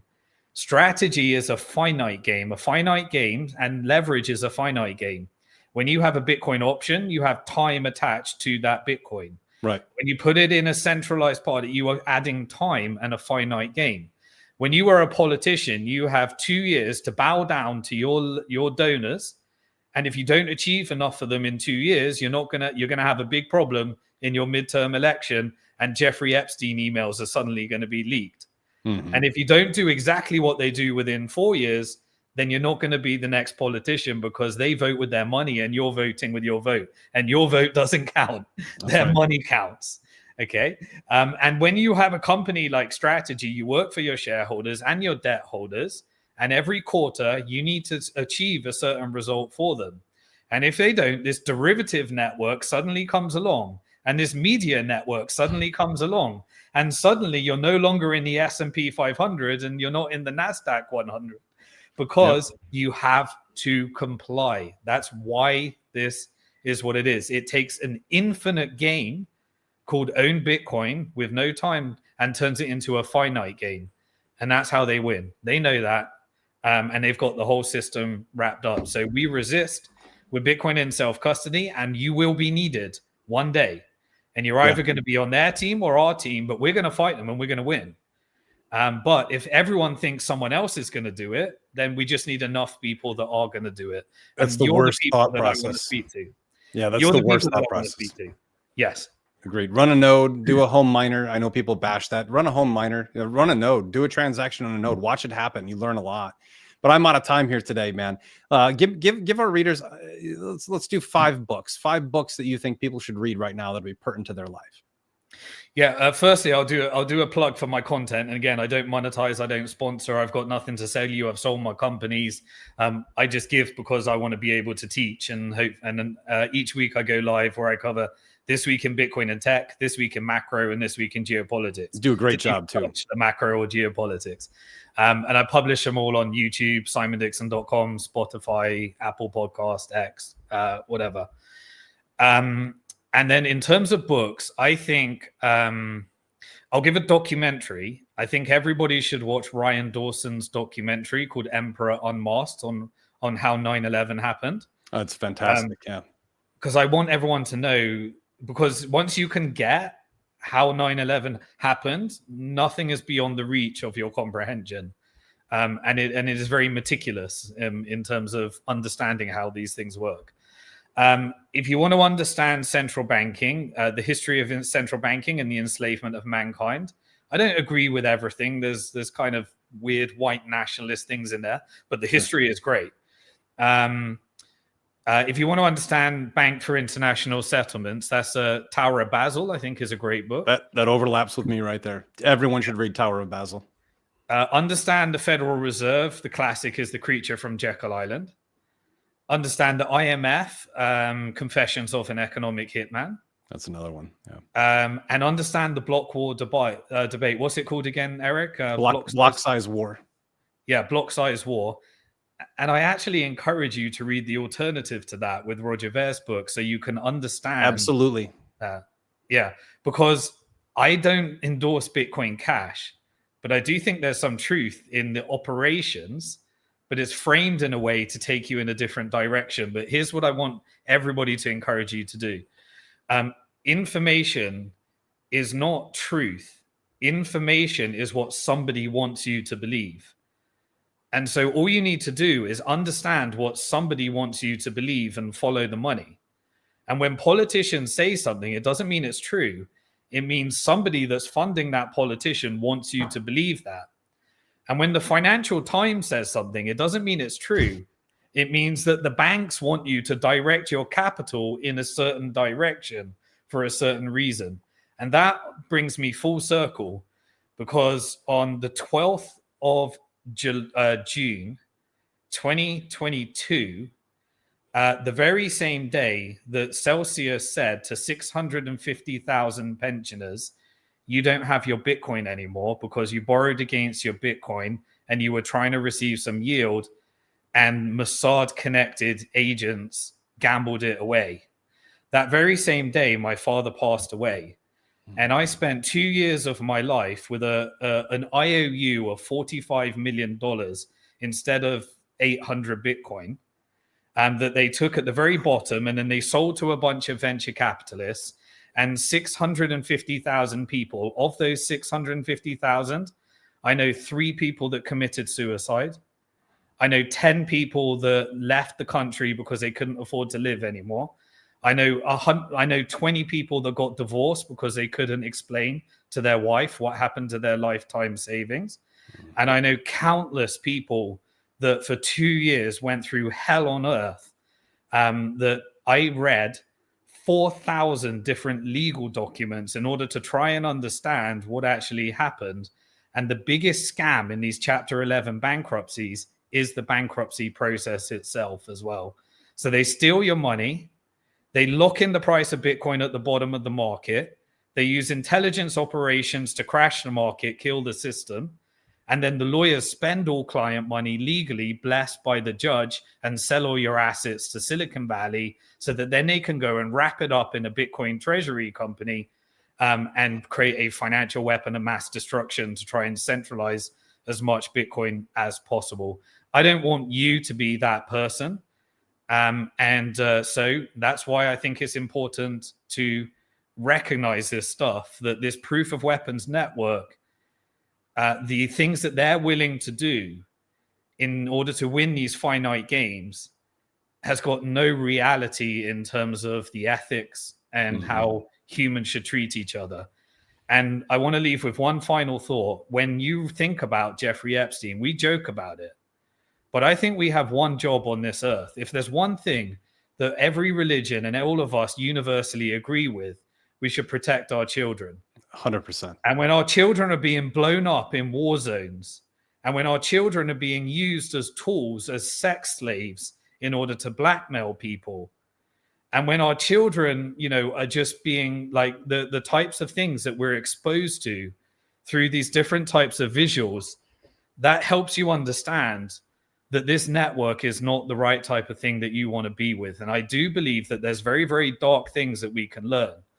But both Eric and I agree, we got a different book on how to do it, but we both believe that there is a higher power. And when things get too evil, when an empire gets too messed up, when a dollar gets backed by too much craziness, there is something that pulls it back in, and there is a reset. And in that reset, there's going to be gold, there's going to be silver, there's going to be Bitcoin, And we're probably moving to a multipolar world, because once it gets too evil, you know, I believe that there is a plan that says there is justice in this world. And then we as humans, we reset ourselves and we make the same mistakes time and time again, because here's the reality. It's a test. And that's what I believe life is. It's a test. And when all of these challenges come to us, do we choose good? Do we choose evil? Do we know what good is? Well, actually, it's in your heart. You know when you're doing wrong. You know when you're in line with what the universe wants you to be doing. And that's what really the judge of that. And that's where I think we should leave ourselves. And personally, I found great condonance in knowing that Bitcoin as an investment vehicle to own more each month and boycott the system that I believe is doing evil. I think it's spiritual money that comes with abundance and 10 times more returns than even the number go up technology. And I hope that all of us can share this journey. And I may get shit wrong, and Eric may get shit wrong. I certainly will. But we're trying to build a community here. There is going to be rapid change ahead. And it's the community that we're going to build that's going to navigate whatever they throw at us. Well said. Well said. Simon Dixon, thank you so much for coming on here today. It's been a fantastic journey. This is what unscripted conversations are, when you put people together who know things. Love to have you back on and talk about not Bitcoin, even though it's a kind of at the epicenter. I just think it's so important right now to address the difficult conversation. I always think difficult conversations should be addressed first. I know that's opposite of human nature. We want platitudes. I want to go to the difficult things first and work backward. And love to get you back on here in like January or something and see where we're at with updates, because we didn't even get into the fun stuff like Venezuela or any of that kind of stuff. I have another interview coming up right now. Getting 2 days a week now to film, which is great, having some time from work. Simon, thank you so much for coming on here. I hope you all follow him on X. Watch Bitcoin Hard Talk. Again, you're going to hear things there that you don't hear anywhere else. And that is what I look for in content. I want to hear things I don't hear anywhere else and balance them out with what I know, because none of us know. What we do know is that we live, we're born, and we die, and it's what we do in between that makes a difference for us, for our family, for people around us. And the more knowledge you have, the better off you're going to be. My people perish for lack of knowledge. Very biblical. So learn as much as you can, love as much as you can, move on to the next moment in your life, and do the same thing over and over again. So until next time, God bless you, God bless this country, God bless this world, and we'll see you next time here on The Rice Report. Have a good one, everybody.